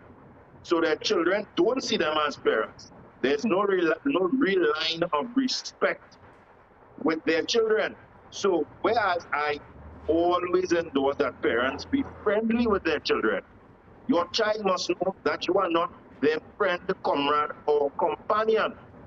And they must always have a level or decorum of respect for you, respect for authority, respect for elders. They must be taught these things from home. And if we don't do it, and if they don't even have respect for you in your home as a parent, how can you expect them to have respect for their teacher, respect for the neighbor, respect for just the age the gentleman walking down the street? Yeah. We've lost that moral ethic that was passed to us. And for a number of reasons, and I identify two of the most, I think it's prevalent and responsible for some of the bad parenting going on. And we just haven't been able to now teach our children the way to have respect for others. Now, in a situation where there might not be a way to reach out to the parents to maybe help them change the way that they are parenting, or maybe the parents don't exist at all in the situation, what can be done to help correct that behavior that these children are exhibiting before it gets too late? You see, our society generally has changed. We've become a more private society, and possibly for some good reasons. Because now, whereas it was the village raising the child, now if it disciplines somebody else's child, I know back in my days, if I did something wrong, my neighbor may discipline me, my aunt may discipline me, my teacher had authority to discipline me. But now it's become so confused, and I would think state has to take a part of that responsibility as well. When we talk about the discipline matrix in schools, removing the one that we knew was most popular, corporal punishment, and not putting any substantial replacement. I'm not saying that corporal punishment had to stay, but if you was to remove the main disciplinary measure, you had to put something that would have been substantial. And I mean, we can fool ourselves and lie to ourselves, but we must admit, since its removal and no real replacement of anything substantial, that we're seeing the most violence in school since. A number of us went to school, we had school fights. I remember boys were the primary fighters in school in my days. And we still wouldn't disrespect teachers or authority at that point in time. But now you're seeing girls being the primary fighters in school. You see more videos of girls being circulated fighting than boys. I mean, there's certainly such a a very interesting reality that's it's unfortunately it's coming up within our society, and it seems as though we're struggling so hard to get this under control, and some of those things may have been exacerbated during the COVID-19 pandemic when the children were stuck at home and then the parents were struggling to figure out how do you parent, how do you manage their schoolwork and so on, with them being at home. And then what can you tell me? I mean, what advice do you give for people who are in those situations and really struggling to get a hold of their children, especially after what they went through in COVID? I mean, I know we mentioned COVID, but I think we were struggling a long time before that. We were struggling honestly, and it's about being candid and true with what our scenario is. And we were struggling a long time before COVID. I think parents were more frustrated that they had to live with the children that they didn't parent properly. And they were now getting a taste of what the teachers was getting in school for themselves. So that is what was frustrating parents. And if anything, that should have opened a lot of parents' eyes. And I know it did open many a parents' eyes. And it did put a beacon on their need to spend more time with their children, say more encouraging things to the children. We have become a society where mother works, father works, and neither have time to really invest in your children. I don't know if children even hear their parents saying that they love them. I don't know if children even have experiences of family gatherings together. I don't even know if children have the experiences of that spiritual bond. And I say those things not only for other parents, but even for myself as well. So it's all of us having to introspect and look at the way that we are parenting. Are we developing the right moral values in our children? Are we doing things where we're developing the right spiritual values for those who believe spirituality inculcates or brings about better behavior? Are we doing those things? Do we have family time? Or don't we? And or is it a scenario now? And we have to be honest, we become a society, mommy on the phone, daddy on the phone, the children on the phone, the children on the tablet. That's what we've become, a shell of a family. So really and truly, we haven't really done the necessary work, but we blamed everybody else for our children's bad behavior.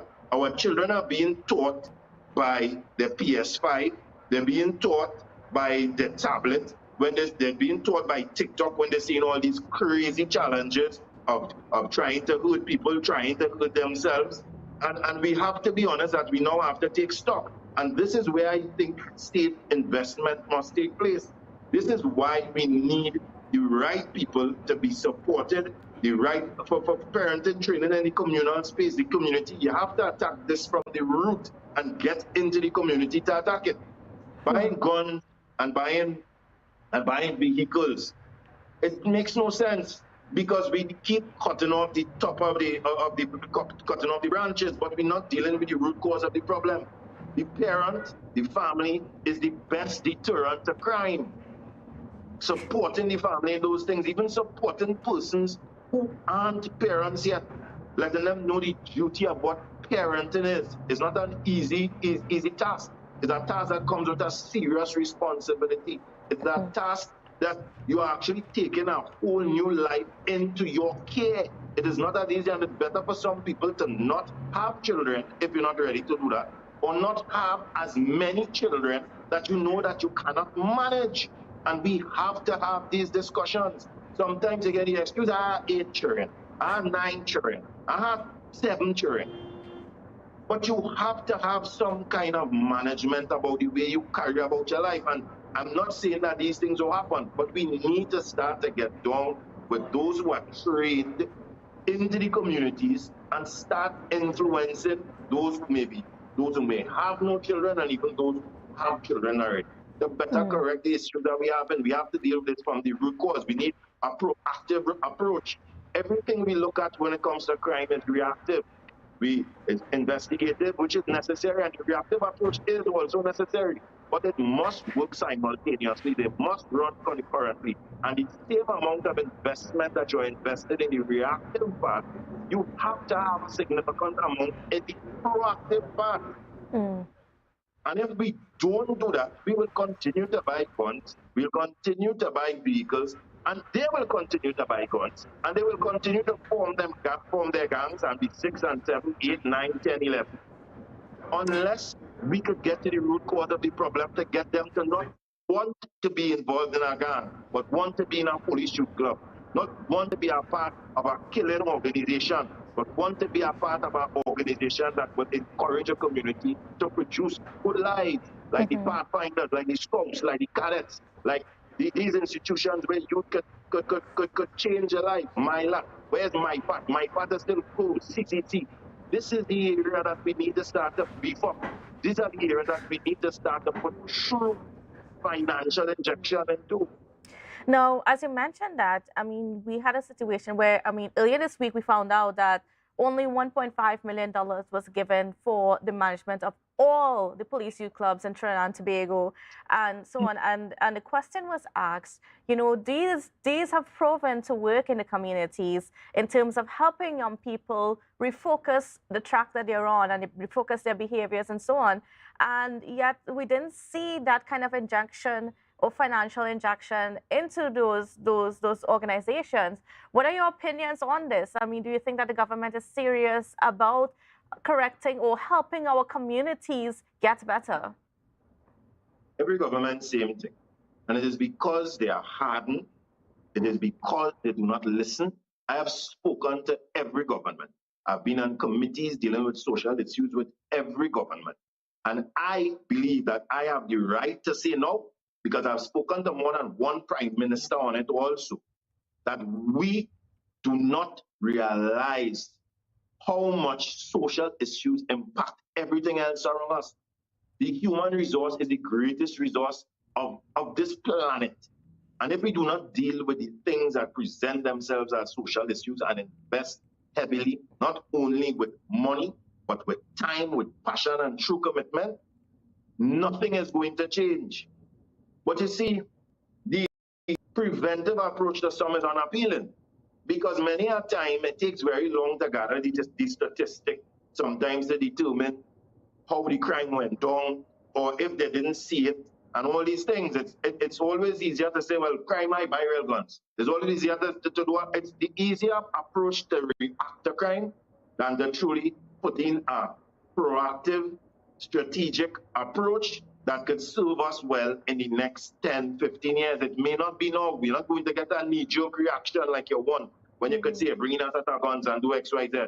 But it is important so that the generation going before, and we're going to lose some of them that have already gone too far.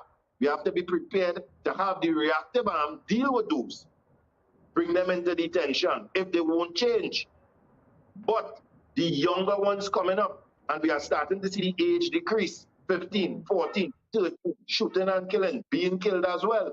And that is because we are not starting to deal with the younger ones.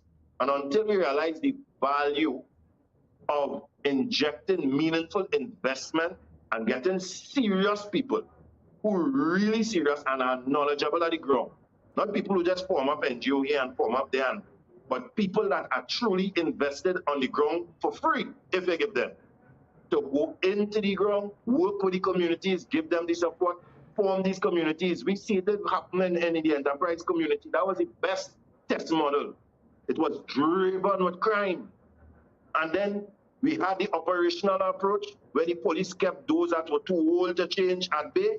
And then the community police, together with the NGOs in a multi-sectoral approach, went in.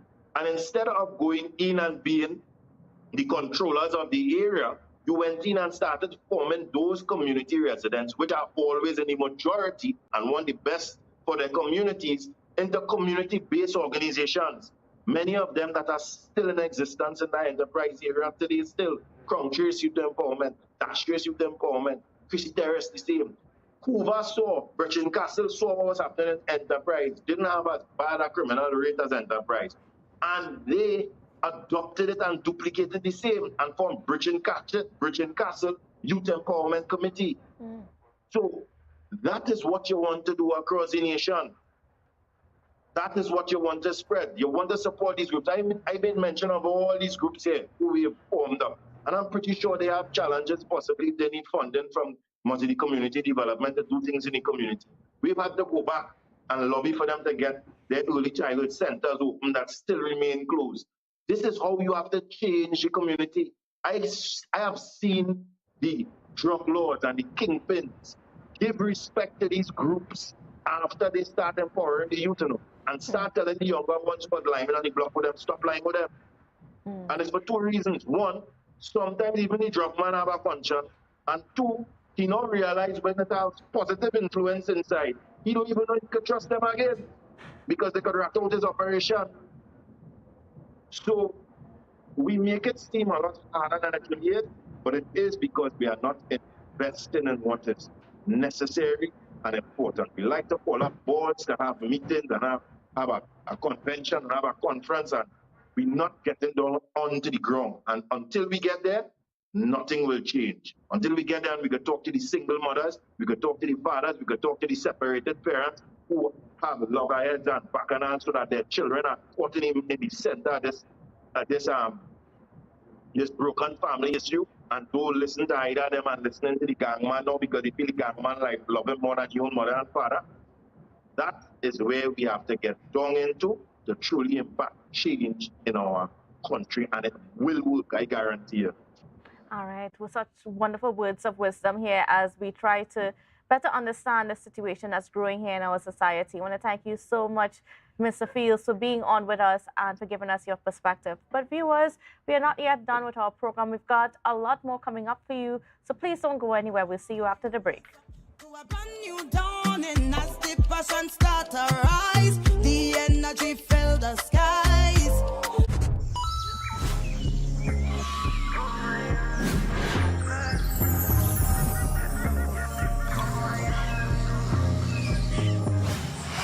Take your time and ride on the bike. Take your time and ride on the bike. Take your time and ride on the bike and ride on the bike and ride on the bike. She's loving the ambience of my. Somebody call the ambulance for this chick. I just long, I don't really quick. That's why she's loving me. Better when you done, you might walk with a stick. Meanwhile, you bend down, let me see you boom flick. Let me beat it up, drop the life. I know you're loving me. When coming to I like the plenty. Sit and come up, riding like a Bentley. Full of that need to empty. Take your time and ride on the bike. Take your time and ride on the bike and ride on the bike and ride on the bike. Ride on the bike, ride on the bike, ride on the bike, ride on the bike, ride on the ride on the ride on the ride on the ride on the ride on the ride on the bike.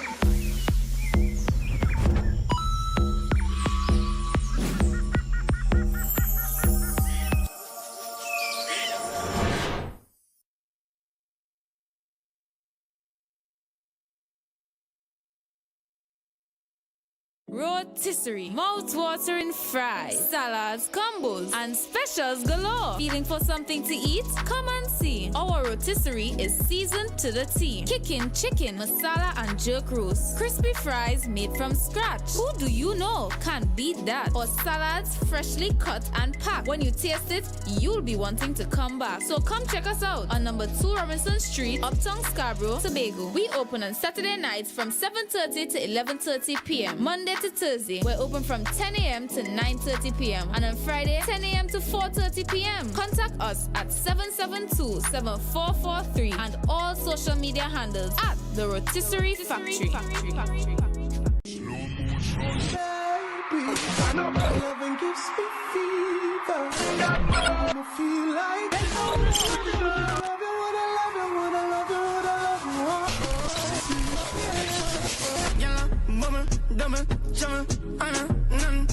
there's a bud in the ring, sha la la la la. There's a bud in the ring, sha la la la la. Yeah. Hey. Tobago updates. Na na na na na. Good morning, Tobago. Na na na na na. Wake up with Candace and Denasia. Let's go, go. It's a brand new morning. Rise up. Welcome back to Good Morning Tobago on Tobago Updates. Viewers, we are being joined by Miss Oriane Jakarov from an animation trainer in the ePixel Studios. Because if you don't know, ePixel Studios has been doing some amazing things here in Tobago in terms of animation and graphic designs and all of those things. And this is one of the people that's behind it. Good morning and welcome to you. Hi, good morning. My name is Oriane Jakarov. I'm one of the core members of ePixel Studio. We recently launched this year, so technically right now is 10 members, so 10-seater. And yeah, I'm excited to be here. So yeah, that's great. And then, I mean, among the many things that you guys are doing, you participated in, or you are participating in this competition, and ePixel Studios has been shortlisted for the Big Thinkers competition to go outside. So just give us a little bit more about this competition. What is it all about, and about ePixel's journey getting there? So basically, this Big Thinkers competition is a competition where people around the world, studios or individuals, can pitch their story to Anime Career Big Thinkers. So out of, I would say, 100 members, they choose like 6 people, and we happen to be one of them. So we have to present prepare a whole pitch, a story, idea to showcase to them, and we got chosen. So I'm excited to go to Anime Career. So what is your story idea like, or are you not able to say that yet? I can give a little sneak peek and say that our story idea name is Michaela and the Magic Pen. It's based on a Tobagonian girl. She's in high school, where she was gifted a magical pen and a book to like journal her thoughts in. And throughout that, she learns that the pen can actually make things come true. So she goes along that journey using the pen to, go through high school with her friends and everything like that. So. I mean, and tell me about, just the work that's been going on behind the scenes to even make this possible. Okay, to make this pitch possible, a lot has to take place. So a pitch is basically a presentation of an idea or story. And to go more in depth, you have to have like a log line. That's basically the hook of the story. Then you go into the synopsis. That's a summary. And then you have to go into characters, background characters, the main characters, the environments, like where and how, and the world building behind that. And going forward, you have to show like the episodes, like how will the story progress. So that's mainly what they wanted to see in the pitch. So basically, it's like a TV show, like how will a TV show progress? So you're trying to sell that to them. So that's the progress behind it. And tell me about just the energy of the team right now, having been shortlisted. You're one of 6 to participate. We are very excited. We actually can't wait because for some of the members, it's their first time going to Anime Career to pitch a story. And this is one of our first IP that we get to present, because mostly we do work for like for other people will come to us to do work. So this is our first thing that we create for ourselves to present to the world. And when is this happening? Anime Career, well, it's happening next week. So the Trinidad version will be on Tuesday, Wednesday, Thursday, and then the Tobago version will be on Carnival Saturday. So, yeah. So the whole week next week. Wow. Yeah, these are the dates and the different stuff that will be taking place. So the pitch, like going through the different pitches and stuff, will be on the Thursday. So, yeah. And tell me about some of the other work that ePixel has been working on. I know that there's quite a lot of projects that are in the works. We saw over for the Tobago Heritage Festival, you guys were able to create this animation out of the symbol for She is More Beautiful, and we have some of it here. Just tell me a bit more about those projects that are also happening. So right now, after our launch, we were able to create a logo for Blue Food. That's basically, Dashin is the main thing for Blue Food Festival. So we created a logo with different Dashin foods like provisions, drinks, and desserts, and so on.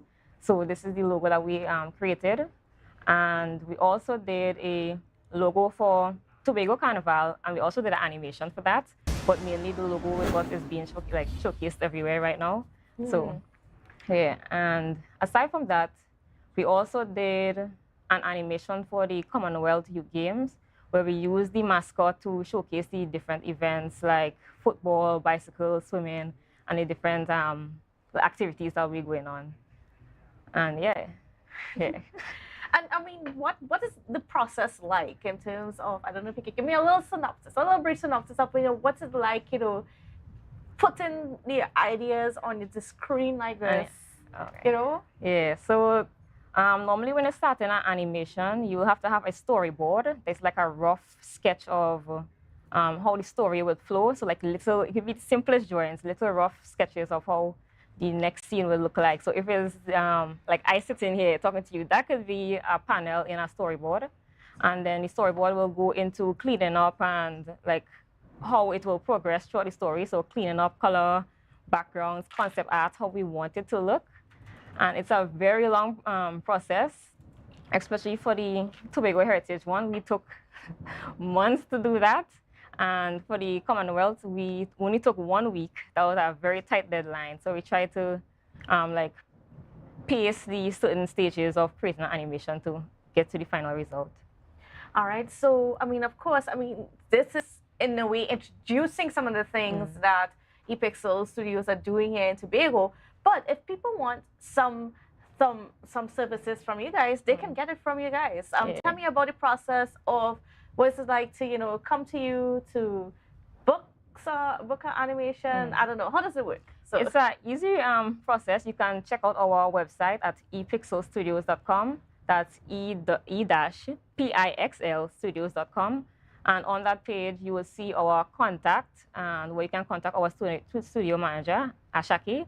And there's also a form that you can fill out to send whatever message or inquiries that you have on how to continue going on from booking an appointment.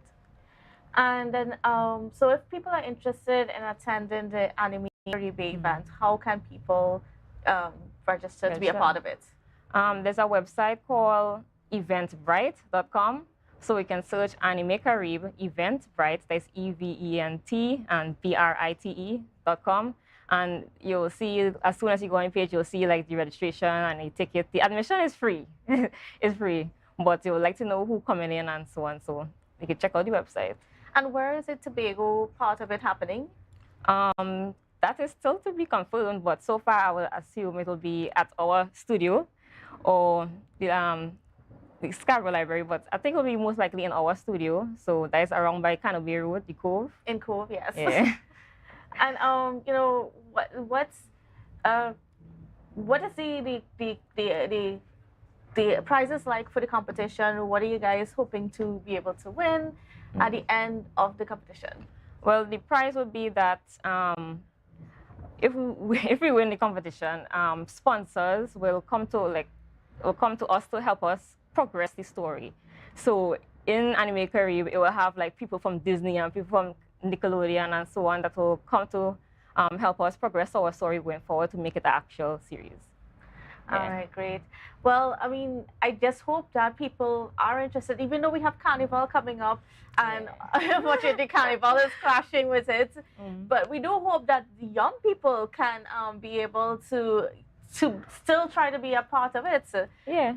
Because in the last Anime Carib, they had a school day where different schools will come in and it had a lot of students. So I'm hoping most likely it will be the same this year, because during the week is Monday, Tuesday, Wednesday is a weekday, so schools can come in and different schools and students can come and see all the work that we do. Yeah. All right, great. Well, I want to thank you so much for being on, and we certainly wish you guys best of luck, and we are excited to see what ePixel Studios does. I know, I mean, you have the graphic thing, I think there's a comic thing that you guys are working on, and all of those other things that are in the pipeline, and the TV series and so on. So yeah, they have a whole lot going on, and you'll be amazed to know what ePixel Studios is doing. So I want to thank you so much for being on with us and for sharing. Yes. And viewers, we'll see you after the break.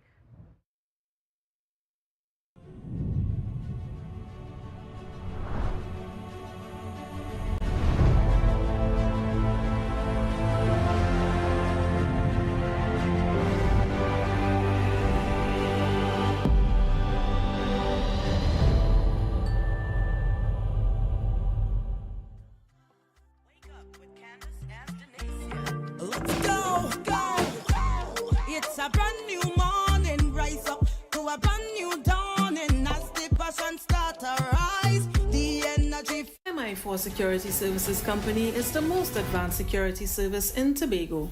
Ask about our cash and transit service. It's safe, risk-free, reliable, and timely. We provide safe banking delivery for all business types and sizes with highly trained staff, 24/7 monitoring, coordinated emergency response, and a well-maintained fleet of armored vehicles. Contact us at 660-7723 or visit our website at www.mi4securitytt.com to sign up today. Right now, Tobagonians are just currying down to Bonaccord, right in Stobie Local Road. You know why? To come down and shop at Authentic Builders General Hardware, the only hardware store in Tobago that is giving you guys Trinidad prices. So for instance, such as steel, 1/2 inch and 5/8, $7,895. 5/8 construction ply for $260. Every single thing that you will need to do your home renovation or start your new construction, we have it right here. And to get your quotation, it's very easy. Just WhatsApp us at 272-1990 and we will do your free WhatsApp quotation for you.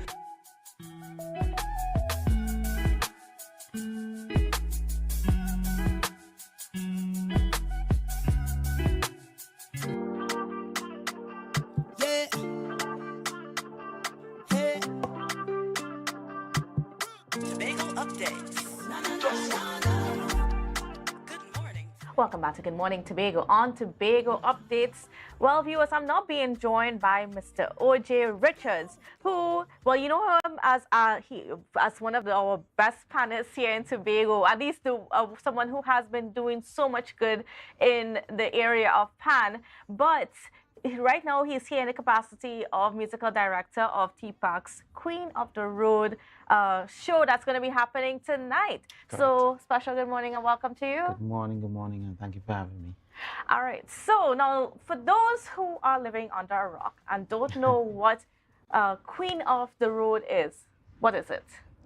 So we have a living legend here in Tobago by the name of Rose, Calypso Rose.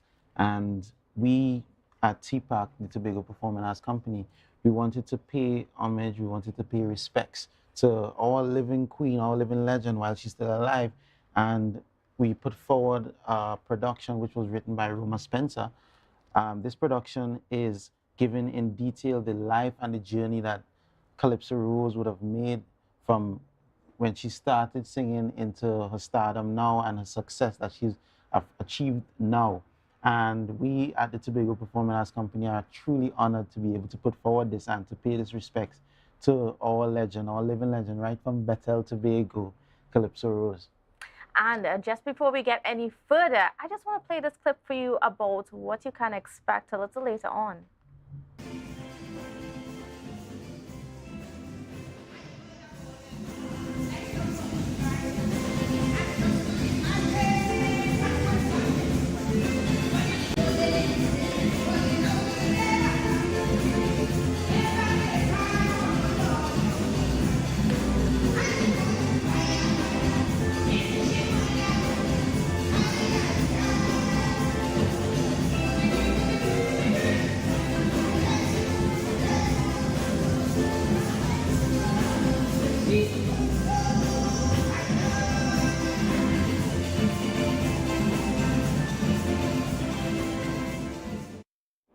All right, we're back. So that was just a sneak peek at what the rehearsals that are happening right now. There's a whole lot of work that's going on, and we're seeing that coming out for you there. Definitely. In the clip that you just saw, you would see that the environment is really dark. That's late nights we're putting in. Sometimes we leave after 11 this morning. This morning I left work about after 3 in the morning. We're just making sure everything is perfect for the audience and the enjoying audience to really grasp and be entertained by us. So the Tobago Performing Arts Company is definitely putting in the work to make sure the show comes out a really good success. I am truly, truly, truly confident that everyone that attends would definitely leave feeling well entertained. Ticket prices are just $100 for adults, a very low price of $100 for adults, and kids under 18 are free. Kids under 18 are free. Earlier we did listing for kids, listing for teachers, but Even though you're not on the list, it doesn't mean that you cannot attend. All kids under 18 are free, and adults just the low price of $100. I want to talk a little bit about your role also in it as a musical director and taking on this. What has it been like for you? It's been challenging, but it's been like the good challenge. The Rose Calypso musical, it has, I would say, about close to 40 songs. And preparations for those 40 songs, I would have acquired a list of musicians. We have about 9 musicians, entailing of brass, you have the guitar, the strumming guitar, the keys, bass, and drums. So correlating all of these musicians together and to have the rehearsals for 30+ songs is no small feat, but it was really an opportunity for me to branch off into that realm of music director. And it was an honor working with these musicians. They are extremely talented. All the musicians are from Tobago, and I can guarantee you, until you attend this show, you will be tapping your feet. You might want to get up and dance because it's very entertaining, and it's like if you're just in a calypso show, but it's not a calypso show. It's not a concert. It's a play. It's a musical. And I mean, when you talk about the repertoire of Calypso Rose, I mean, she has such a wide variety. Yes, correct, and you know what, as you were going through that process of putting together the music and stuff like that, you know, what was something that stood out to you that you may not have occurred to you in the past? I would say her lyrical content, but not just that. The music itself, everything, every song that she's put forward, there is something that you would like. There's something that you could attach to. On my way here, I was thinking about what is my favorite song from the production. And to be honest with you, I cannot identify a favorite one because each song, there's something about it that I really love. And she puts emphasis and craft into what she does in her music. Sweet Pudding Man, Fire, everything. It's music that anyone, old, young, can enjoy. And you know, what do you want people to leave with after seeing this musical?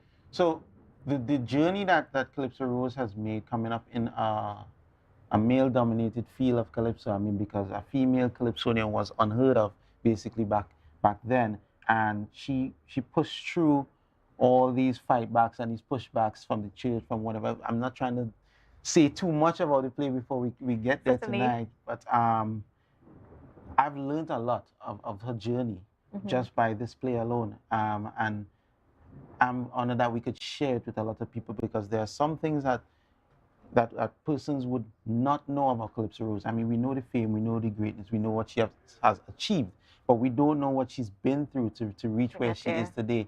There's also a relationship with Calypso Rose and Sparrow, not an intimate relationship, but the relationship that they would have had, not many people know of, and then you see that come out in the show today. I don't want to give out too much, like I said before, but these are just little points that things that stood out to me that I did not know before. And will she be there? I can't say. I just have to come and see. I don't want to let Right. So, and as we're getting ready to wrap up, I want people to know how, when, where, what's the cost, how can they make sure that they are in place to see this wonderful musical? So, the show starts at 7 p.m., promptly 7 p.m. All tickets would be sold at the venue, the Shore Park Complex. 7 p.m. is the show time. Do not be late because we will be starting on time. 7 p.m., $100 for adults. Kids under 18 are free. All right, great. So there you have it, folks. You have no excuse not to go there.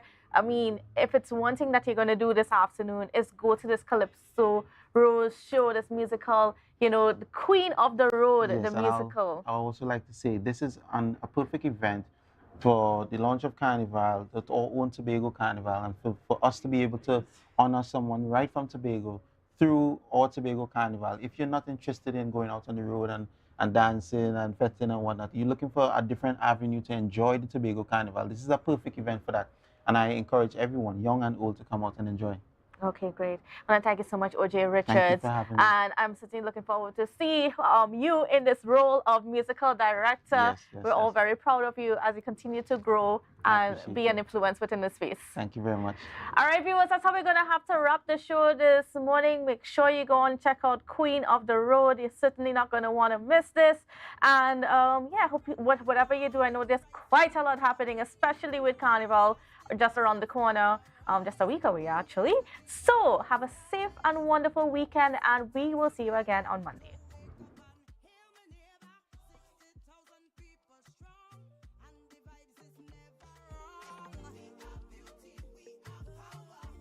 Accessible to song, dance, and dramatic action. You will clap.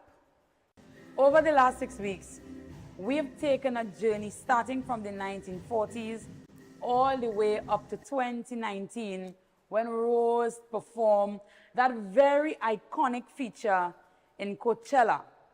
What the story has taken us through is the very complex relationships that Calypso Rose has had to navigate, starting from her childhood in Bethel to her homestay in Barataria, and then all across the world as we see her rise to Calypso royalty. From the rehearsal process, the team has been able to, in a very short space of time, mount a 4-act theatrical musical production that is led in part by a live orchestra carried by Tupac's very own O.J. Richards, with choreography and movement by Shaquille Jones, and thankfully with creative lead by myself, Ray Champierre. What you will see is pure magnificence. History made accessible through song, dance, and dramatic action. You will clap, you will get up, you will sing, you will dance, but also even be prepared to cry.